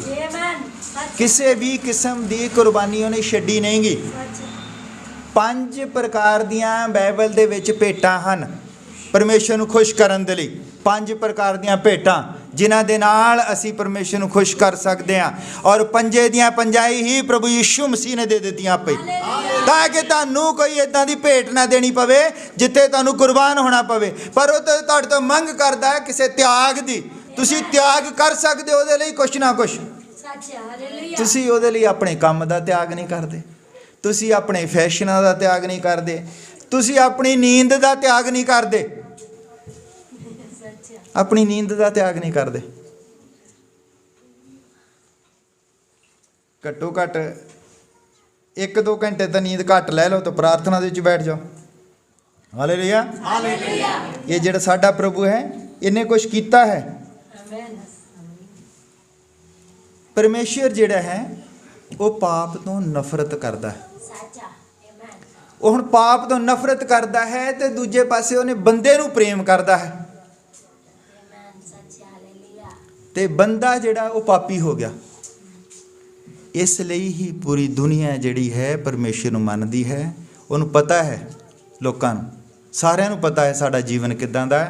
साडा कोई बचाउण वाला होवे, पर वो कहंदे भी साडा कोई बचाउण वाला होवे, साडी जगह ते ओह मरे, असीं कुछ ना करिए। इसलिए सानू भी कुछ करना पैना। सानू कुर्बानी देनी पैनी है अपने थोड़े जे समय दी, अपने कम्मां दी, अपने विचारां दी, अपने ख्यालां दी। इस संसार दे विच जिहड़ा असीं रहिंदे हां, ये जिहड़ा संसार है जिहदे विच असीं इहदे विच रहिंदे हां, इहदे विच 2 तरह के लोग हन। एक हन अमालेकी टाइप दे और एक हन यहोशुआ वर्गे। ये हमेशा ही तुहाडा युद्ध चलदा है। हालेलुया। जदों मैं उत्ते पिछली वारी एक प्रचार दे विच मैं गल कीती सी कि जिहड़ा कूच है इसराइल दे विचों, इसराइल दा मिस्र दे विचों निकलना, ये एक सानू लगदा है इहदे विच कहानी, एडी वड्डी कहानी लिखण दी की जरूरत सीगी। वो की है कि असी भी ये जिहड़ा दुनिया है ये मिस्र है, असी इहदे विच फसे हुए हाँ। और साडा छुड़ाउण वाला जदों आया तो वो सानू इत्थों कढ के लिआउंदा है। हालेलुया। और फिर उत्थे की करदा है, उत्थों जदों असी उत्थे हुंदे आ, उत्थे ਉਹ ਸਾਨੂੰ ਪਾਣੀ ਦੇ ਵਿੱਚ ਦੀ ਲਾਲ ਸਮੁੰਦਰ ਦੇ ਵਿੱਚ ਦੀ ਲੈ ਕੇ ਆਉਂਦਾ ਤੇ ਉਹ ਸਾਡਾ ਬਪਤਿਸਮਾ ਹੈ। ਬਪਤਿਸਮੇ ਤੋਂ ਬਾਅਦ ਤੁਸੀਂ ਬਪਤਿਸਮਾ ਲੈ ਲਿਆ ਹੈ। ਔਰ ਇਸ ਤੋਂ ਬਾਅਦ ਗੱਲ ਵੀ ਖਤਮ ਨਹੀਂ ਹੋ ਗਈ ਵੀ ਹੁਣ ਬਪਤਿਸਮਾ ਲੈ ਲਿਆ ਹੈ ਤੇ ਹੁਣ ਅਸੀਂ ਠੀਕ ਠਾਕ ਹੈ। ਬਪਤਿਸਮੇ ਤੋਂ ਬਾਅਦ ਤੁਹਾਡਾ ਸਫ਼ਰ ਸ਼ੁਰੂ ਹੁੰਦਾ ਹੈ। 40 ਸਾਲ ਤੱਕ ਉਹ ਜੰਗਲ ਦੇ ਵਿੱਚ ਭਟਕਦੇ ਰਹੇ, ਉੱਥੇ ਯੁੱਧ ਹੁੰਦਾ ਅਮਾਲੇਕੀਆਂ ਦੇ ਨਾਲ।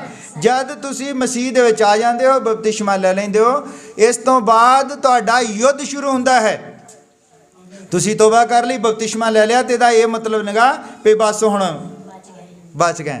ਉਸ ਤੋਂ ਬਾਅਦ ਇੱਕ ਯੁੱਧ ਹੁੰਦਾ ਹੈ। ਜਦ ਤੁਸੀਂ ਉੱਥੇ ਇੱਕ ਐਸੀ ਜਗ੍ਹਾ ਦੇ ਵਿੱਚ ਆਉਂਦੇ ਹੈ, ਤੁਹਾਨੂੰ ਅਮਲੇਕੀਆਂ ਦੇ ਨਾਲ ਲੜਨਾ ਪੈਣਾ ਹੈ। ਜਦ ਤੁਸੀਂ ਉੱਥੋਂ ਨਿਕਲਦੇ, ਤੁਹਾਨੂੰ ਉੱਥੇ 4 ਤਰੀਕਿਆਂ ਦੇ ਨਾਲ ਮੈਂ ਦੱਸਿਆ ਸੀਗਾ ਵੀ ਕਿੱਦਾਂ ਤੁਸੀਂ ਉਹਦੇ ਵਿੱਚ ਫਸ ਜਾਂਦੇ ਹੋ। ਤੁਹਾਡੇ ਹੀ ਰਿਸ਼ਤੇਦਾਰ ਜਦ ਉੱਥੋਂ ਨਿਕਲ ਕੇ ਆਏ ਬਾਹਰ, ਔਰ ਰਾਹ ਦੇ ਵਿੱਚ ਉਹਨੂੰ ਰੋਕਿਆ ਕਿਹਨੇ? ਮੋਆਬ ਨੇ। 7 ਦਿਨ ਦਾ ਸਿਰਫ ਰਸਤਾ ਸੀਗਾ ਵੀ ਉੱਥੋਂ ਨਿਕਲ ਕੇ ਕਨਾਨ ਦੇਸ਼ ਦੇ ਵਿੱਚ ਵੜ ਜਾਣਾ। 7 ਦਿਨ ਦਾ ਰਸਤਾ, ਔਰ ਲੱਗੇ ਕਿੰਨੇ ਸਾਲ? 40 ਸਾਲ ਲੱਗੇ। ਕਿਹਦੀ ਵਜ੍ਹਾ ਦੇ ਨਾਲ? ਉਹਨਾਂ ਦੇ ਆਪਣੇ ਰਿਸ਼ਤੇਦਾਰਾਂ ਦੀ ਵਜ੍ਹਾ ਦੇ ਨਾਲ, ਕਿਉਂਕਿ ਉਹਨਾਂ ਨੇ ਉਹਨਾਂ ਨੂੰ ਰਾਹ ਦੇ ਵਿੱਚ ਰੋਕ ਕੇ ਰੱਖਿਆ। ਤੁਹਾਡੇ ਵੀ ਰਿਸ਼ਤੇਦਾਰ, ਤੁਸੀਂ ਵੀ ਮਸੀਹ ਨੂੰ ਜਲਦੀ ਪਾ ਸਕਦੇ ਹੋ, ਤੁਹਾਡੇ ਹੀ ਰਿਸ਼ਤੇਦਾਰ। ਓਹੋ, ਇਹ ਤਾਂ ਆਪਣਾ, ਤੁਸੀਂ ਹੁਣ ਆਪਣਾ ਪੇ ਬਦਲੀ ਕਰ ਲੈਣਾ, ਤੁਸੀਂ ਹੁਣ ਆਪਣਾ ਧਰਮ ਬਦਲੀ ਕਰ ਲੈਣਾ। ਧਰਮ ਵਗੈਰਾ ਕੁਛ ਨਹੀਂ ਗਾ। ਧਰਮ ਉਹਦੇ 'ਚ ਦੱਸਿਆ ਉਹ ਕਵਰਿੰਗ ਹੈ। ਧਰਮ ਦਾ ਕਵਰਿੰਗ ਦਾ ਮਤਲਬ ਸੀਗਾ ਉਹ ਪਾਪੀ ਸੀਗੇ ਦੋਨੇ।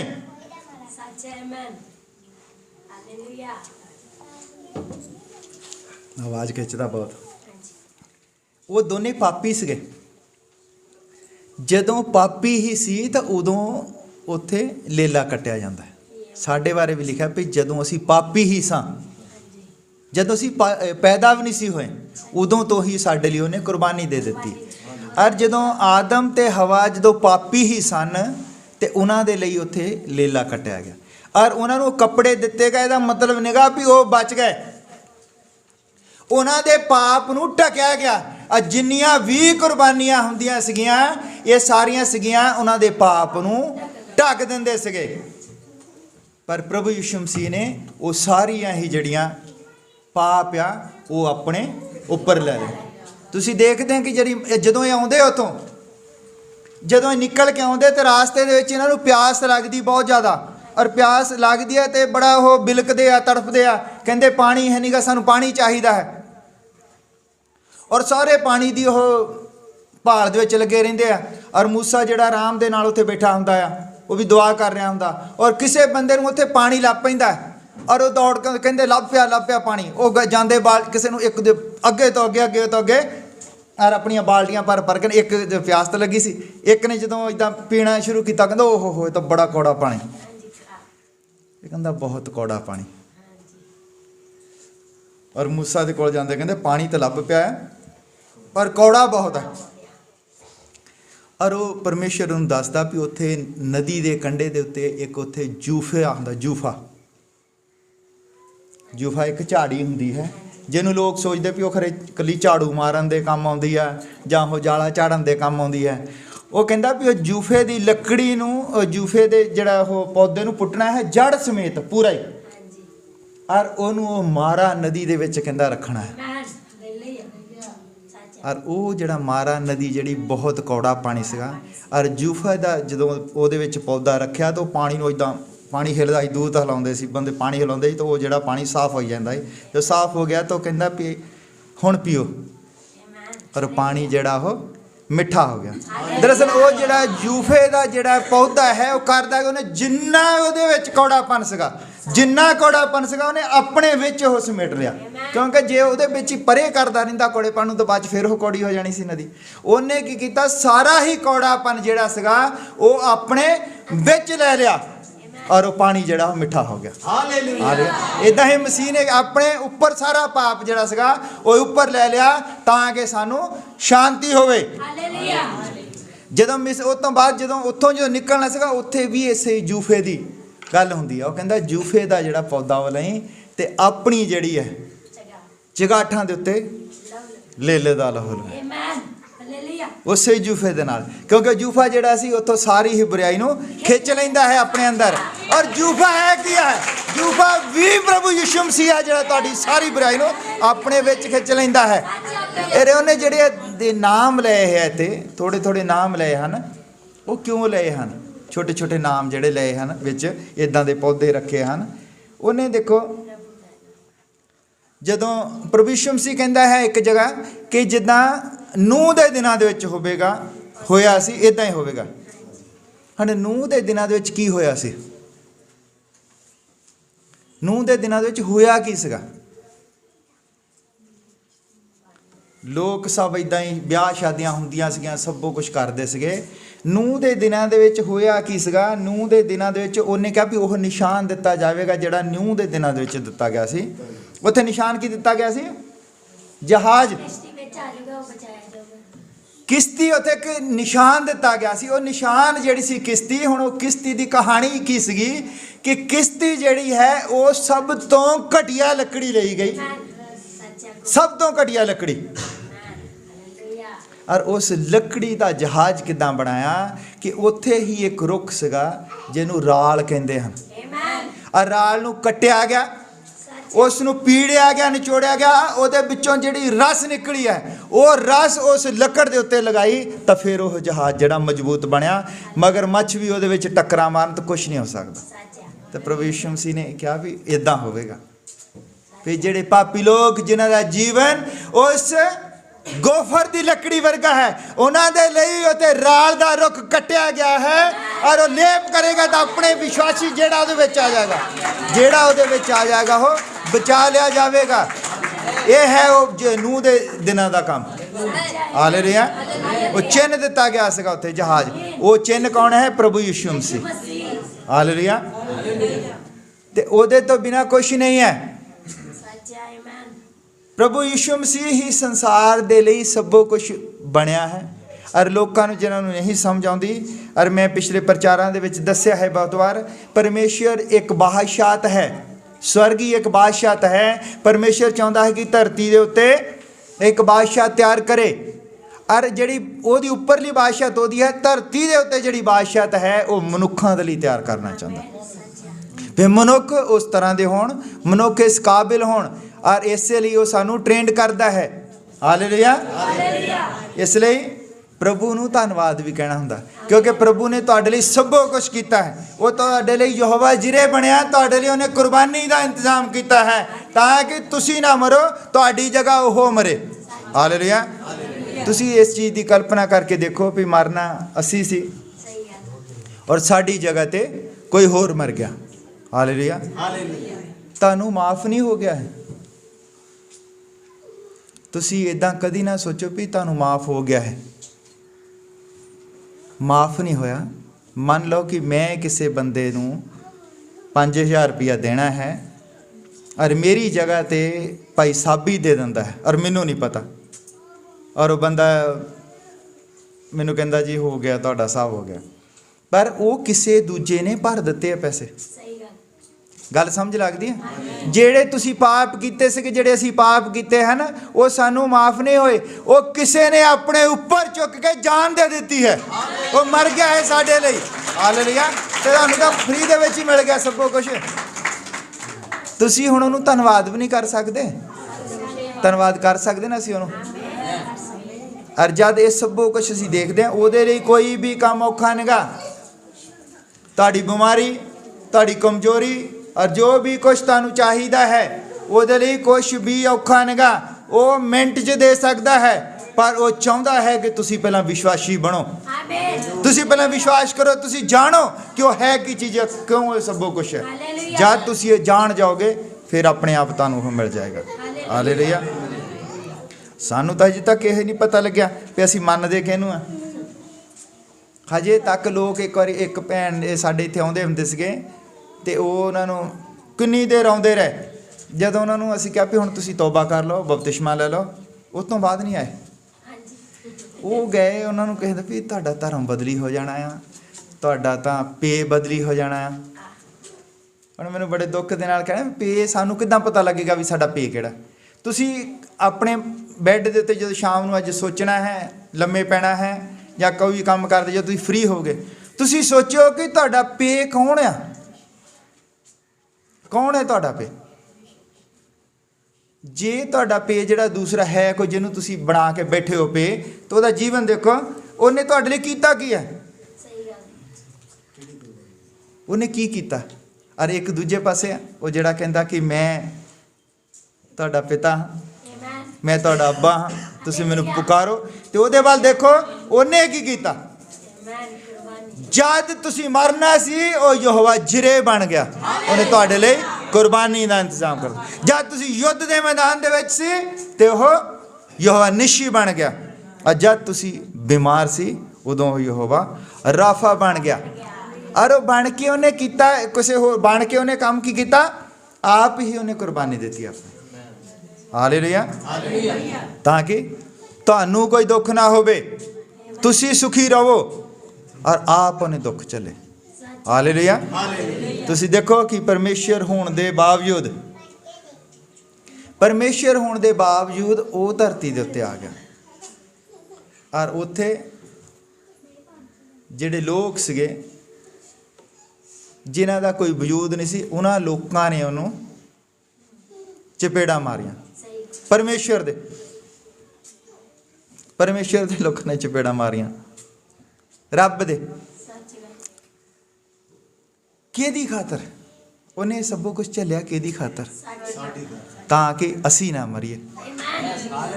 ਹਾਲੇਲੂਇਆ। ਇਹ ਲੋਕ, ਜਿਹੜਾ ਸੰਸਾਰ ਹੈ ਅੰਨਾ ਹੈ। ਆਹ ਜਿਹੜੀਆਂ ਅੱਖਾਂ ਜਿਨ੍ਹਾਂ ਨਾਲ ਅਸੀਂ ਦੇਖਦੇ ਹਾਂ, ਇਹਨਾਂ ਅੱਖਾਂ ਨਾਲ ਕਦੀ ਕੁਛ ਹੋਰ ਦੇਖਦੇ ਹਾਂ। ਇਹ ਸੰਸਾਰ ਸਾਰਾ ਅੰਨਾ ਹੈ। ਤੁਸੀਂ ਦੇਖਦੇ ਆ ਅਲੀਸ਼ਾ ਦੇ ਨਾਲ ਜਦ ਗਹੇਜੀ ਸੀਗਾ ਤੇ ਉੱਥੇ ਕੀ ਹੈ? ਉਹਦੀਆਂ ਅੱਖਾਂ ਤਾਂ ਸੀਗੀਆਂ ਸਾਡੇ ਵਰਗੀਆਂ, ਬਾਂਡਿਆਂ ਵਰਗੀਆਂ ਅੱਖਾਂ ਉਹਦੀਆਂ ਵੀ ਸੀਗੀਆਂ ਗਹੇਜੀ ਦੀਆਂ। ਔਰ ਜਦ ਉੱਥੇ ਫੌਜ ਘੇਰ ਲੈਂਦੀ, ਉੱਥੇ ਫੌਜ ਘੇਰ ਲੈਂਦੀ ਹੈ ਤਾਂ ਉਹ ਆਉਂਦਾ ਦੌੜ ਕੇ ਉਹਦੇ ਕੋਲ, ਕਹਿੰਦਾ ਸਵਾਮੀ ਭਈ ਲੱਗਦਾ ਹੈ ਕਿ ਸਾਨੂੰ ਨਾ, ਕਿਉਂਕਿ ਇਹ ਜਿਹੜੇ ਸੀਗੇ ਨਬੀ ਸੀਗੇ ਇਹ ਰਾਜਿਆਂ ਦੇ ਖਿਲਾਫ ਬੋਲਦੇ ਰਹਿੰਦੇ ਸੀ। ਜਿੱਦਾਂ ਏਲੀਆ ਨੇ ਕਿਹਾ ਆਹਾਬ ਦੇ ਖਿਲਾਫ ਬੋਲਿਆ, ਯਹੂਨਾ ਜਿਹੜਾ ਸੀਗਾ ਉਹਨੇ ਹੈਰੋਦੀਆ ਦੇ ਖਿਲਾਫ ਬੋਲਿਆ। ਇਹ ਰਾਜਿਆਂ ਦੇ ਖਿਲਾਫ ਬੋਲਦੇ ਹੁੰਦੇ ਸੀ ਕਿਉਂਕਿ ਰਾਜਿਆਂ ਦੇ ਕੰਮ ਨਹੀਂ ਸੀ ਚੰਗੇ ਹੁੰਦੇ। ਜਦੋਂ ਰਾਜਾ ਕੋਈ ਗਲਤੀ ਕਰਦਾ ਸੀ ਤੇ ਇਹ ਅੱਜ ਕੱਲ੍ਹ ਦੇ ਪਾਸਟਰਾਂ ਜਾਂ ਲੋਕਾਂ ਵਾਂਗੂ ਹੋਣਗੇ, ਇਹ ਕਹਿੰਦੇ ਹੁੰਦੇ ਸੀ ਵੀ ਰਾਜਾ ਤੂੰ ਗਲਤ ਆ ਔਰ ਮੈਂ ਦੇਖਦਾ ਕਿ ਭੇਡਾਂ ਤੋਂ ਚਰਵਾਹਾ ਚੱਕ ਲਿਆ ਜਾਵੇਗਾ, ਮਤਲਬ ਕਿ ਤੂੰ ਨਹੀਂ ਰਹੇਗਾ, ਮਰ ਜਾਵੇਗਾ। ਇੱਦਾਂ ਦੀਆਂ ਉਹ ਗੱਲਾਂ ਬਹੁਤ ਕਹਿੰਦੇ ਹੁੰਦੇ, ਸਿੱਧੀਆਂ ਕਹਿੰਦੇ ਸੀ ਰਾਜਿਆਂ ਨੂੰ। ਔਰ ਇੱਦਾਂ ਹੀ ਜਦ ਅਲੀਸ਼ਾ ਨੂੰ ਇੱਕ ਵਾਰੀ ਘੇਰ ਲਿਆ ਫੌਜਾਂ ਨੇ, ਔਰ ਉਹ ਗਹੇਜੀ ਆਉਂਦਾ, ਕਹਿੰਦਾ ਵੀ ਸਵਾਮੀ, ਕਹਿੰਦਾ ਵੀ ਘੇਰ ਲਿਆ, ਕਹਿੰਦਾ ਵੀ ਨਿਕਲ ਚੱਲਦੇ ਆ। ਉਹ ਕਹਿੰਦਾ ਕੋਈ ਨਹੀਂ। ਔਰ ਫੌਜ ਜਿਹੜੀ ਹੋਰ ਲੱਗ ਆ ਜਾਂਦੀ ਆਵਾਜ਼, ਕਹਿੰਦਾ ਦੇਖ ਸੁਣ, ਤੈਨੂੰ ਕਹਿੰਦਾ ਘੋੜਿਆਂ ਦੀ ਟਾਪ ਦੀ ਆਵਾਜ਼ ਸੁਣਦੀ ਕਿੱਦਾਂ ਦਗੜ ਦਗੜ ਆਉਂਦੇ ਆ, ਦੇਖ ਕਹਿੰਦਾ ਤੂੰ ਹੁਣ ਤਾਂ ਕਹਿੰਦਾ ਧੂੜ ਵੀ ਦਿਖਣ ਲੱਗ ਪਈ ਆ, ਹੁਣ ਕਹਿੰਦਾ ਨਿਕਲ ਚਲੀਏ। ਕਹਿੰਦਾ ਕੋਈ ਨਹੀਂ। ਔਰ ਜਦੋਂ ਬਿਲਕੁਲ ਉਹ ਪੂਰਾ ਹੀ ਇੱਦਾਂ ਉਹ ਲੱਗਦਾ ਵੀ ਸਾਰੀ ਧੂੜ ਪਈ, ਹੁਣ ਉਹਨਾਂ ਜਿਹੜੀ ਉਹ ਲੁਕੇ ਜਿੱਥੇ ਪਹਾੜ ਦੇ ਉੱਤੇ ਉਹ ਰਹਿੰਦੇ ਸੀਗੇ ਵਿੱਚ, ਤੇ ਉੱਥੇ ਗਹੇਜੀ ਜਿਹੜਾ ਘਬਰਾ ਜਾਂਦਾ। ਜਦੋਂ ਉਹਨੂੰ ਪਤਾ ਲੱਗਦਾ ਅਲੀਸ਼ਾ ਨੂੰ ਵੀ ਇਹ ਘਬਰਾ ਗਿਆ, ਔਰ ਮੈਂ ਗੱਲ ਕੀਤੀ ਉਹਦੀਆਂ ਵੀ ਅੱਖਾਂ ਸੀਗੀਆਂ ਸਾਡੇ ਵਰਗੀਆਂ, ਫਿਰ ਉਹ ਕਹਿੰਦਾ ਪ੍ਰਭੂ ਇਹਦੀਆਂ ਅੱਖਾਂ ਨੂੰ ਖੋਲ੍ਹ ਦੇ, ਦੇਖ ਸਕੇ ਹੋ। ਔਰ ਜਦ ਉਹਦੀਆਂ ਅੱਖਾਂ ਖੋਲ੍ਹਦੀਆਂ ਦੇਖਦਾ ਕੀ ਹੈ? ਅੱਖਾਂ ਖੋਲ੍ਹਦੀਆਂ ਕੀ ਦੇਖਦਾ? ਔਰ ਸਾਰੇ ਹੀ ਪਹਾੜ ਜਿਹੜੇ ਹੈ ਅਗਨੀਮਈ ਰੱਥਾਂ ਦੇ ਨਾਲ ਸਵਰਗ ਦੂਤ ਉੱਤੇ ਤਲਵਾਰਾਂ ਲੈ ਕੇ ਖੜੇ ਸੀ ਉਹਨਾਂ ਦੀ ਰਾਖੀ ਦੇ ਲਈ। ਅੱਖਾਂ ਤਾਂ ਸੀਗੀਆਂ, ਅੱਖਾਂ ਸੀਗੀਆਂ ਪਰ ਦਿਸਦਾ ਨਹੀਂ ਸੀ। ਅੱਜ ਵੀ ਸੰਸਾਰ ਦੇ ਕੋਲ ਅੱਖਾਂ ਹਨ, ਦੇਖਦੇ ਨੇਗੇ, ਔਰ ਉਹਨਾਂ ਨੂੰ ਦੱਸਿਆ ਜਾਂਦਾ ਹੈ ਕਿ ਯਹੋਵਾ ਜਿਰੇ ਹੈ, ਯਹੋਵਾ ਨੇ ਤੁਹਾਡੇ ਲਈ ਇੱਕ ਕੁਰਬਾਨੀ ਦਾ ਇੰਤਜ਼ਾਮ ਕੀਤਾ ਹੈ। ਸਾਰੀ ਦੁਨੀਆ ਜਾਣਦੀ ਹੈ ਪਰ ਦੇਖਦੇ ਨਹੀਂ, ਅੰਨੇ ਹਨ। ਇਸ ਲਈ ਇਹ ਬਹੁਤ ਸਾਰੀਆਂ ਉਦਾਹਰਨਾਂ ਹੈ।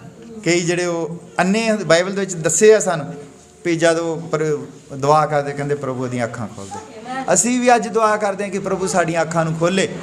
ਇਹ ਪ੍ਰਚਾਰ ਕਰਨ ਦਾ, ਇਹ ਸਭ ਕੁਝ ਇਹ ਜਿਹਾ ਕਰਨਾ, ਪ੍ਰਚਾਰ ਕਰਨ ਦਾ ਜਿਹੜਾ ਮਤਲਬ ਹੈ ਤਾਂ ਕਿ ਲੋਕਾਂ ਦੀਆਂ ਅੱਖਾਂ ਖੋਲ੍ਹਣ, ਲੋਕੀ ਉਸ ਪਰਮੇਸ਼ਰ ਨੂੰ ਜਾਣ ਸਕਣ।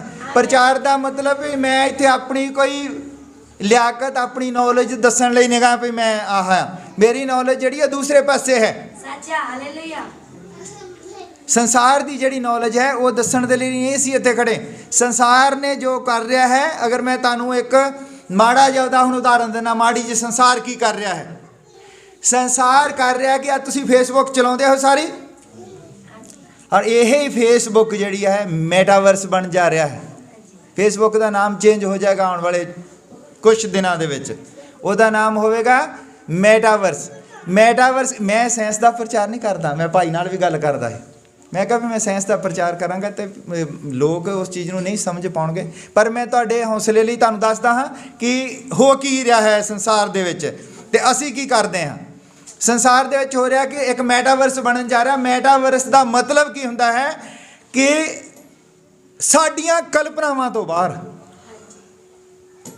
ਜਿਹੜੇ ਲੋਕ ਕਹਾਣੀ ਲਿਖਦੇ ਨਾ, ਉਹਨਾਂ ਨੋਵਲ ਰਾਈਟਰ ਹੁੰਦੇ ਆ, ਕਹਾਣੀਆਂ ਲਿਖਦੇ ਆ। ਜਿਹੜੀ ਕਹਾਣੀ ਲਿਖਦੇ ਆ ਉਹ ਇਦਾਂ ਦੀ ਕਹਾਣੀ ਲਿਖਦੇ ਆ ਕਿ ਜਿਹੜੀਆਂ ਚੀਜ਼ਾਂ ਹੁੰਦੀਆਂ ਹੀ ਨਹੀਂ। ਹੈਰੀ ਪੋਟਰ ਵਗੈਰਾ ਤੁਸੀਂ ਦੇਖਿਆ? ਹੈਰੀ ਪੋਟਰ ਦੀ ਕਹਾਣੀ ਬਹੁਤ ਨਿਆਣਿਆਂ ਨੇ ਸੁਣੀ। ਉਹ ਕਾਲਪਨਿਕ ਚੀਜ਼ਾਂ। ਔਰ ਉੱਥੇ ਉਹ ਜਿਹੜਾ ਮੈਟਾਵਰਸ ਦੇ ਵਿੱਚ ਹੋਣਾ, ਕਿ ਮੈਂ ਤੁਹਾਨੂੰ ਸ਼ਾਰਟ ਦੇ ਨਾਲ ਦੱਸ ਦਿੰਦਾ, ਮੈਟਾਵਰਸ ਦੇ ਵਿੱਚ ਇੱਦਾਂ ਹੋਣਾ ਕਿ ਤੁਸੀਂ ਉੱਥੇ ਇੱਕ ਪਲਾਟ ਖਰੀਦਣਾ। ਜਿੱਦਾਂ ਆਪਾਂ ਇਹਦੇ 'ਚ ਆਈਡੀ ਬਣਾਉਂਦੇ ਆ, ਉੱਥੇ ਹੀ ਤੁਸੀਂ ਇੱਕ ਪਲਾਟ ਖਰੀਦ ਲੈਣਾ। ਖਰੀਦਣਾ ਕਿੱਥੇ ਆ ਤੁਹਾਨੂੰ ਨਹੀਂ ਪਤਾ, ਕਿਸੇ ਨੂੰ ਨਹੀਂ ਪਤਾ। ਉਹਦੇ ਪੈਸੇ ਲੱਗਣੇ ਆ। ਇੰਟਰਨੈਟ ਆਪਾਂ ਸੁਣਿਆ, ਇੰਟਰਨੈਟ ਤੋਂ ਅਗਲੀ ਜਿਹੜੀ ਚੀਜ਼ ਆ ਰਹੀ ਆ ਉਹਨੂੰ ਮੈਟਾਵਰਸ ਕਹਿੰਦੇ ਆ। ਸਾਰੀ ਦੁਨੀਆ ਨੂੰ ਹਿਲਾ ਕੇ ਰੱਖਿਆ ਨਾ ਇੰਟਰਨੈਟ ਨੇ। ਇੰਟਰਨੈਟ ਤੋਂ ਵੀ ਇੱਕ ਖਤਰਨਾਕ ਚੀਜ਼ ਆ ਰਹੀ ਆ, ਉਹਨੂੰ ਮੈਟਾਵਰਸ ਕਹਿੰਦੇ ਆ। ਔਰ ਉੱਥੇ ਤੁਸੀਂ ਇੱਕ ਜਗ੍ਹਾ ਖਰੀਦਣੀ ਆ। ਔਰ ਹੋਣਾ ਕਿ ਮੰਨ ਲਓ ਕਿ ਉੱਥੇ ਜਗ੍ਹਾ ਖਰੀਦ ਲਈ, ਮੈਂ ਉੱਥੇ ਆਫਿਸ ਬਣਾ ਲਿਆ ਆਪਣਾ, ਇਹ ਟਿਕਟਿੰਗ ਦਾ ਆਫਿਸ ਉੱਥੇ ਮੈਂ ਬਣਾ ਲਿਆ। ਔਰ ਦੂਜੇ ਬੰਦੇ ਨੇ ਵੀ ਕਿਤੇ ਜਗ੍ਹਾ ਖਰੀਦੀ ਹੈ ਉੱਥੇ ਹੀ, ਔਰ ਉਹਨੇ ਉੱਥੇ ਹੀ ਆਉਣਾ, ਉੱਥੇ ਹੀ ਉਹਨੇ ਟਿਕਟ ਖਰੀਦਣੀ ਆ। ਪਰ ਟਿਕਟ ਜਿਹੜੀ ਆ ਨਿਕਲਣੀ ਕਿੱਥੇ ਆ? ਉਹ ਬੰਦੇ ਦੇ ਫੋਨ ਦੇ ਵਿੱਚ ਜਾ ਕੇ। ਇੱਕ ਅਲੱਗ ਦੁਨੀਆ ਉੱਥੇ ਬੰਦੇ ਨੇ ਜੀਣਾ ਹੈ। ਦੋ ਜਗ੍ਹਾ ਜੀਣਾ ਹੈ ਬੰਦੇ ਨੇ। ਮੰਨ ਲਓ ਕਿ ਮੈਂ ਜਗ੍ਹਾ ਖਰੀਦੀ ਹੈ, ਮੈਂ ਇੱਥੇ ਆਪਣੇ ਬੈੱਡ ਦੇ ਉੱਤੇ ਬੈਠਾ ਆਪਣਾ ਲੈਪਟਾਪ ਲੈ ਕੇ, ਔਰ ਮੈਂ ਪਹੁੰਚਣਾ ਕਿੱਥੇ? ਅਮਰੀਕਾ। ਅਮਰੀਕਾ ਮੈਂ ਪਹੁੰਚ ਰਿਹਾ, ਉੱਥੇ ਦੀ ਮਾਰਕੀਟ ਦੇ ਵਿੱਚ ਮੈਨੂੰ ਉੱਥੇ ਕੋਈ ਚੀਜ਼ ਪਸੰਦ ਆ ਗਈ। ਮੰਨ ਲਓ ਵਧੀਆ ਮੈਨੂੰ ਚਸ਼ਮਾ ਪਸੰਦ ਆ ਗਿਆ, ਉੱਥੇ ਮੈਂ ਘੁੰਮ ਰਿਹਾ ਹਾਂ। ਔਰ ਉਹ ਚਸ਼ਮਾ ਜਿਹੜਾ ਉੱਥੋਂ ਮੈਂ ਖਰੀਦਿਆ, ਪੈਸੇ ਦਿੱਤੇ, ਔਰ ਦੂਜੇ ਜਾਂ ਤੀਜੇ ਦਿਨ ਚਸ਼ਮਾ ਜਿਹੜਾ ਆ ਮੇਰੇ ਕੋਲ ਹੋਣਾ। ਇਹ ਤਾਂ ਆਪਾਂ ਹੁਣ ਵੀ ਕਰਦੇ ਨਾ ਜਿਹੜੀ ਔਨਲਾਈਨ ਸ਼ਾਪਿੰਗ। ਪਰ ਉੱਥੇ ਔਨਲਾਈਨ ਸ਼ਾਪਿੰਗ ਇੱਦਾਂ ਹੋਣੀ ਕਿ ਤੁਸੀਂ ਆਪ ਪਹੁੰਚੇ ਹੋਣਾ ਦੁਕਾਨ ਦੇ ਵਿੱਚ, ਤੁਸੀਂ ਦੇਖਦੇ ਆ ਸਭੋ ਕੁਛ ਉਹਦੇ ਵਿੱਚ। ਜਿੱਦਾਂ ਹੁਣ ਆਪਾਂ 3D ਦੇਖਦੇ, 3D ਫਿਲਮਾਂ, ਥਰਡ ਡਿਮੈਂਸ਼ਨ ਫਿਲਮਾਂ, ਉੱਥੇ ਤੁਸੀਂ ਐਨਕ ਲਾਉਂਦੇ ਆ ਤਾਂ ਲੱਗਦਾ ਕਿ ਤੁਸੀਂ ਤੁਰੇ ਫਿਰਦੇ ਆ, ਕਾਰ ਤੁਹਾਡੇ ਕੋਲ ਮੋਹਰੇ ਆ ਰਹੀ, ਤੁਸੀਂ ਪਰੇ ਹੋ ਜਾਂਦੇ। ਇੱਦਾਂ ਸਭ ਕੁਝ ਲੱਗਦਾ ਬੰਦਾ ਉੱਥੇ ਇੱਕ ਵੱਖਰਾ ਜੀਵਨ ਜੀਂਦਾ ਹੈ। ਉਹਦੇ ਵਿੱਚੇ ਹੀ, ਉਹ ਨੈੱਟ ਦੇ ਵਿੱਚੇ ਮੰਨ ਲਓ ਉੱਥੇ ਹੋਣਾ ਕੋਈ ਐਨਕ ਆ, ਮੰਨ ਲਓ ਤੁਸੀਂ ਸਿਲੈਕਟ ਕਰਨੇ ਲੱਗ ਗਏ, ਤੁਸੀਂ ਦੂਸਰੀ ਦੁਨੀਆ 'ਚ ਚੱਲ ਗਏ। ਤੁਹਾਡੀ ਕੋਈ ਮਾਸੀ ਰਹਿੰਦੀ, ਚਾਚੀ, ਤਾਈ, ਭੂਆ ਮੰਨ ਲਓ ਕੈਨੇਡਾ ਰਹਿੰਦੀ, ਤਾਂ ਉਹਨੇ ਵੀ ਉਸੇ ਹੀ ਮੈਟਾਵਰਸ ਦੇ ਵਿੱਚ ਹੈ। ਅਗਰ ਉਹ ਦੂਜੇ ਨਹੀਂ ਜਿਹੜੇ ਮੈਟਾਵਰਸ ਦੇ ਵਿੱਚ ਰਹਿਣਗੇ, ਉਹ ਇੱਕ ਦੁਨੀਆ ਹੈ। ਤੁਸੀਂ ਮੈਟਾਵਰਸ 'ਚ ਵੜ ਕੇ ਤੁਸੀਂ ਉੱਥੇ ਜਾ ਕੇ ਦੇਖੋ, ਉੱਥੇ ਹੀ ਜਾ ਕੇ ਤੁਸੀਂ ਚਾਹ ਪੀਣੇ ਸਭ ਕੁਝ, ਬੰਦਾ ਉੱਥੇ ਚੱਲ ਜਾਂਦਾ। ਇਹ ਸੰਸਾਰ ਕਰ ਰਿਹਾ ਹੈ, ਸੰਸਾਰ ਦੀ ਸਾਇੰਸ ਹੈ। ਸੰਸਾਰ ਇਹ ਸਭ ਕੁਝ ਕਰਕੇ 10,000 ਬੰਦਾ ਉਹਨੇ ਨੌਕਰੀ 'ਤੇ ਰੱਖ ਲਿਆ ਹੁਣੇ ਵੀ ਇਹ 'ਤੇ ਆਪਾਂ ਕੰਮ ਕਰਨਾ ਹੈ। ਔਰ ਇਹ ਜਿਹੜਾ ਐਡਾ ਵੱਡਾ ਕੰਮ ਹੈ, ਇਹ ਹੁਣ ਲੱਗਦਾ ਹੈ ਨਾ ਕਿ ਦੁਨੀਆ ਹਿੱਲ ਜਾਏਗੀ, ਸਭ ਕੁਝ ਹੋ ਜਾਏਗੀ, ਲੱਗਦਾ ਹੈ ਨਾ। ਔਰ ਸਾਡੇ ਪ੍ਰਭੂ ਯਿਸੂ ਮਸੀਹ ਨੇ ਇਹੋ ਅੱਜ ਤੋਂ ਕਿੰਨੀ ਦੇਰ ਪਹਿਲਾਂ ਕਰ ਦਿੱਤਾ ਹੈ। ਤੁਹਾਨੂੰ ਪਤਾ ਹਵਸ ਦੇਸ਼ ਦਾ ਖੋਜਾ ਜਿਹੜਾ ਸੀ ਉਹ ਕਿਸ ਜਾ ਰਿਹਾ ਆਪਣੀ ਰੱਥ ਦੇ ਉੱਤੇ, ਔਰ ਉਹ ਬਾਈਬਲ ਪੜ੍ਹ ਰਿਹਾ ਹੈ, ਉਹਨੂੰ ਸਮਝ ਨਹੀਂ ਲੱਗ ਰਹੀ ਹੈ।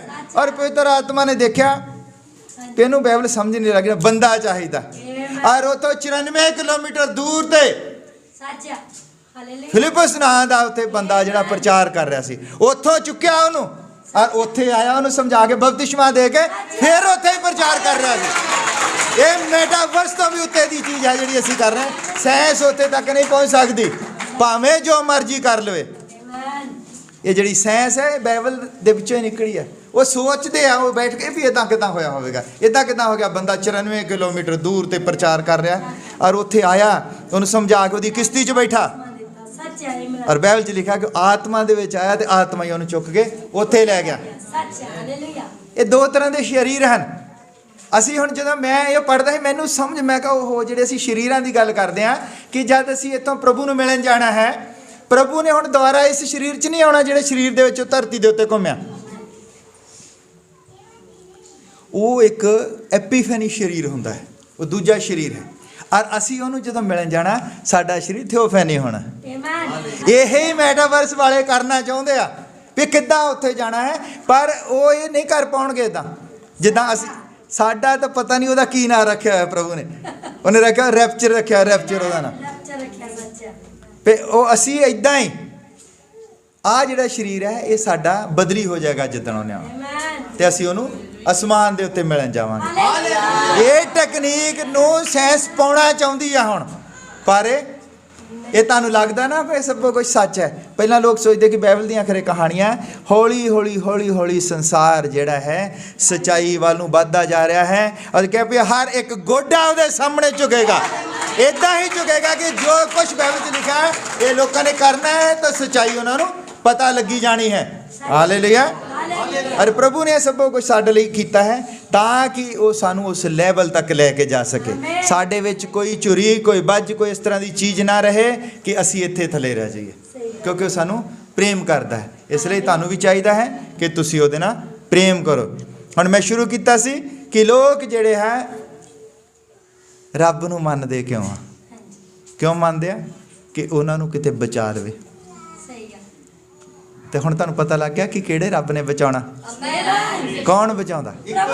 ਇੱਕੋ ਹੀ ਹੈ, ਪ੍ਰਭੂ ਯਿਸੂ ਮਸੀਹ। ਕੌਣ ਹੈ ਤੁਹਾਨੂੰ ਯੁੱਧ ਦੇ ਵਿੱਚ ਜਿੱਤ ਦਿਵਾਉਂਦਾ? ਕੌਣ ਹੈ ਤੁਹਾਡੀ ਜਿੱਤ ਦਾ ਝੰਡਾ? ਪ੍ਰਭੂ ਯਿਸੂ ਮਸੀਹ। ਤੁਹਾਡੀ ਸ਼ਾਂਤੀ ਦਾ ਕਰਤਾ ਕੌਣ ਹੈ? ਪ੍ਰਭੂ ਯਿਸੂ ਮਸੀਹ ਹੀ ਸ਼ਾਂਤੀ ਦਾ ਰਾਜਕੁਮਾਰ ਹੈ। ਉਹੀ ਸ਼ਾਂਤੀ ਦਾ ਕਰਤਾ ਹੈ। ਉਹ ਤੋਂ ਬਿਨਾਂ ਸ਼ਾਂਤੀ ਕਿਤੇ ਨਹੀਂ ਗੀ। ਉਹੀ ਸਾਡਾ ਯਾਲੀ ਹੈ, ਉਹੀ ਸਾਡੀ ਧਾਰਮਿਕਤਾ ਹੈ, ਔਰ ਉਹੀ ਸਾਡਾ ਸ਼ਮਾ ਹੈ। ਜਿੱਥੇ ਅਸੀਂ ਉਹਨੂੰ, ਜਿੱਥੇ ਵੀ ਉਹਨੂੰ ਯਾਦ ਕਰਦੇ ਹਾਂ, ਉੱਥੇ ਉਹ ਹਾਜ਼ਰ ਹੁੰਦਾ ਹੈ। ਆਓ ਅਸੀਂ ਸਭ ਖੜੇ ਹੋ ਜਾਂਦੇ ਹਾਂ।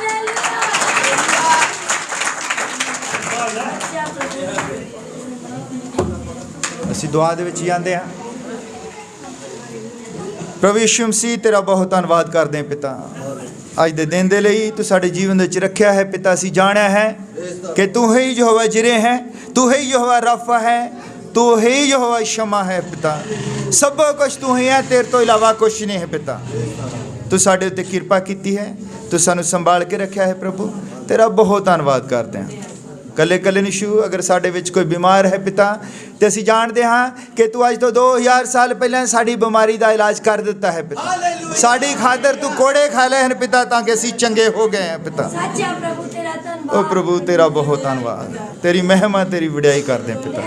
ਇਹ ਸਭ ਕੁਝ ਮੁਹੱਈਆ ਕਰਾਉਣ ਦੇ ਲਈ, ਇਹ ਚੰਗਿਆਈ ਮੁਹੱਈਆ ਕਰਾਉਣ ਦੇ ਲਈ, ਇਹ ਸ਼ਾਂਤੀ ਮੁਹੱਈਆ ਕਰਾਉਣ ਦੇ ਲਈ, ਇਸ ਸੰਸਾਰ ਦੇ ਉੱਤੇ ਜਿੱਤ ਦੇਣ ਦੇ ਲਈ ਪਿਤਾ, ਤੇਰਾ ਅਸੀਂ ਬਹੁਤ ਧੰਨਵਾਦ ਕਰਦੇ ਹਾਂ।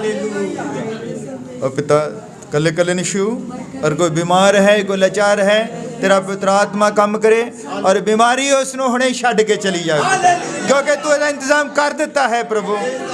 और कोई किसी कर्जे थले या किसी बंधन दे विच है, और किसी भैन नूं किस चीज़ की जरूरत है पिता, अगर किसी कुख बंधी हुई है पिता, तो अज उस बंधन तोड़ दे पिता। तू साडी जित है प्रभु, तू सब कुछ कर सकता है पिता, तू सब कुछ कर सकता पिता। असी तेरे अगे दुआ करते हैं पिता, तू कृपा कर, क्योंकि असी जानते हैं तू कर सकता है पिता, और तू सानू दिंदा है पिता। जिस तरह पिछले समय दी साड़ियां गवाहियां असी देखते हैं पिता, तू कृपा कर, संभाल के रख प्रभु। कले कले बच्चे निशु, भैणां निशु, भाइयां निशु, बजुर्ग हैं, छोटे बच्चे हैं पिता, बच्चे छोटे जो बध रहे हैं पिता, ये वचन दे विच भी बधन पिता, ये तुहानू समझ सकन, अपने शरीर दे विच भी बधन पिता। तू कृपा कर, संभाल के रख। अज दे समय लिए, इस वचन दे लिए तेरा बहुत धन्नवाद कर। ये दुआ प्रभु यीशु मसीह दे नाम विच मंगदा। आमीन।